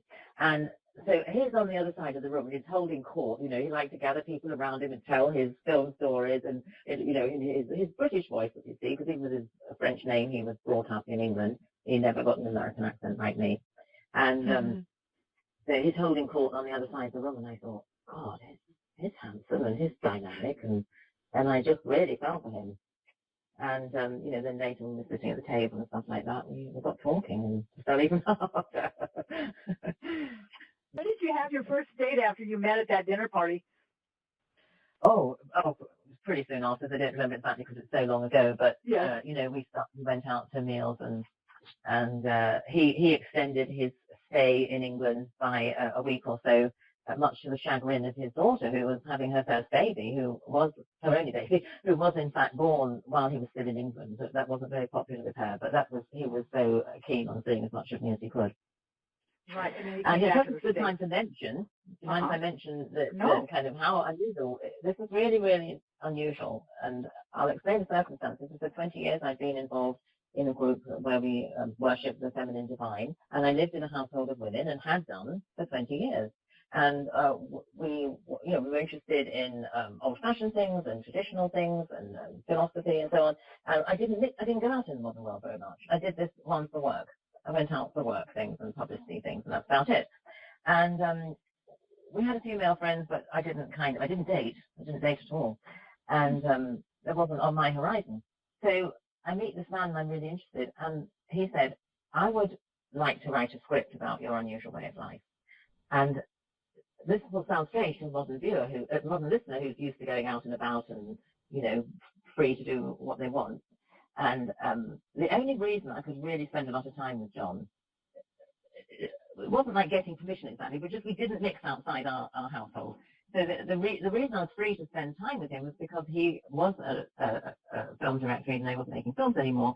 So he had contacts, and somebody writing a script about what we were doing was like good for us if it came off. So I was free to be with him. And he came back to, this is another love story bit.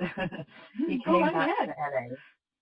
Yeah, he came back to LA and he really missed me, and he would FedEx me like about 7 or 8 beautiful cards from Malibu Colony card shop, that he'd put different things in. I'd get like a FedEx every few days and for a couple of weeks. And then he said, please come to Malibu. So I went to Malibu on the, to be honest, pretext of writing a script together. And it wasn't really at all. It was just to be able to see him. And then that was in May. And in July, he came to live for a whole year in England. And he was 73 or 4. He didn't like, I didn't know this about him then, but he didn't like change. He didn't like moving. He didn't really like letting his lovely house out to somebody else. But he so wanted to be connected to me that he let his beautiful house out, including a beautiful pool table. And he came to live in the Essex countryside near where I lived in East London. And it took me a long time to feel, should I be leaving this thing I've been committed to for 20 years? But in the end, I did. And by the October, I was living with him, and we knew we were going to get married as soon as his divorce was finalized. He'd been on his own for 3 years, but it was one of those slow divorces. Yeah, I came here to Malibu in July 1999 with the after October to July living with him in Essex. He came back, I came back with him, and we were going to sell Malibu home and move back to England. And then he just decided, you know what, I don't want to leave the sunshine. And I thought, oh, this is a good point. This is very beautiful here. And having sunshine nearly every day is sure. There's no accident. There are lots of English people here, and Scottish and Irish and everything. So the weather is so amazing. So the reason I think that that's important, obviously we're kind of doing like a comprehensive timeline of Aristasia, but it's important because these websites all start to appear in like the late 90s, and to know that like Mary has like married a man and is like basically bounced out of the UK and is moving to LA just as like these new websites are coming online. I can't back this up with any evidence or proof or anything. This is just my gut feeling. This is vibes based. I feel like it's most likely to be the Priscilla Langridge character, whoever she is, that was very much driving that like push on the internet, because it obviously fits with her, what we know about her. She's very much an early adopter of technology. She was creating video games, very early versions of video games in the 80s. It makes more sense for her to be the person like making these websites and kind of like trying to meet people online with these very like early versions of message boards. Was that because Mary left? Also interesting that Mary's like talking about how she could only hang out with John Gilliman if it was under the pretense of him writing a film about her or the way that she lived. It all just struck me as quite she tells quite a lot. If you know about all of this stuff, that kind of what she's saying, she kind of says it kind of puts some things into context. I don't know if you have any thoughts about that, Reid. No, I just have more questions because, like you say, she does like a lot of these figures. When you get them in front of a microphone, they do tend to slip up, and they like to tell too much, more than they really should. But when she mentioned like the dinner party explanation, okay, sure, that's all well and good. But did she explain why she moved to California in the first place? Like, But they were going to move.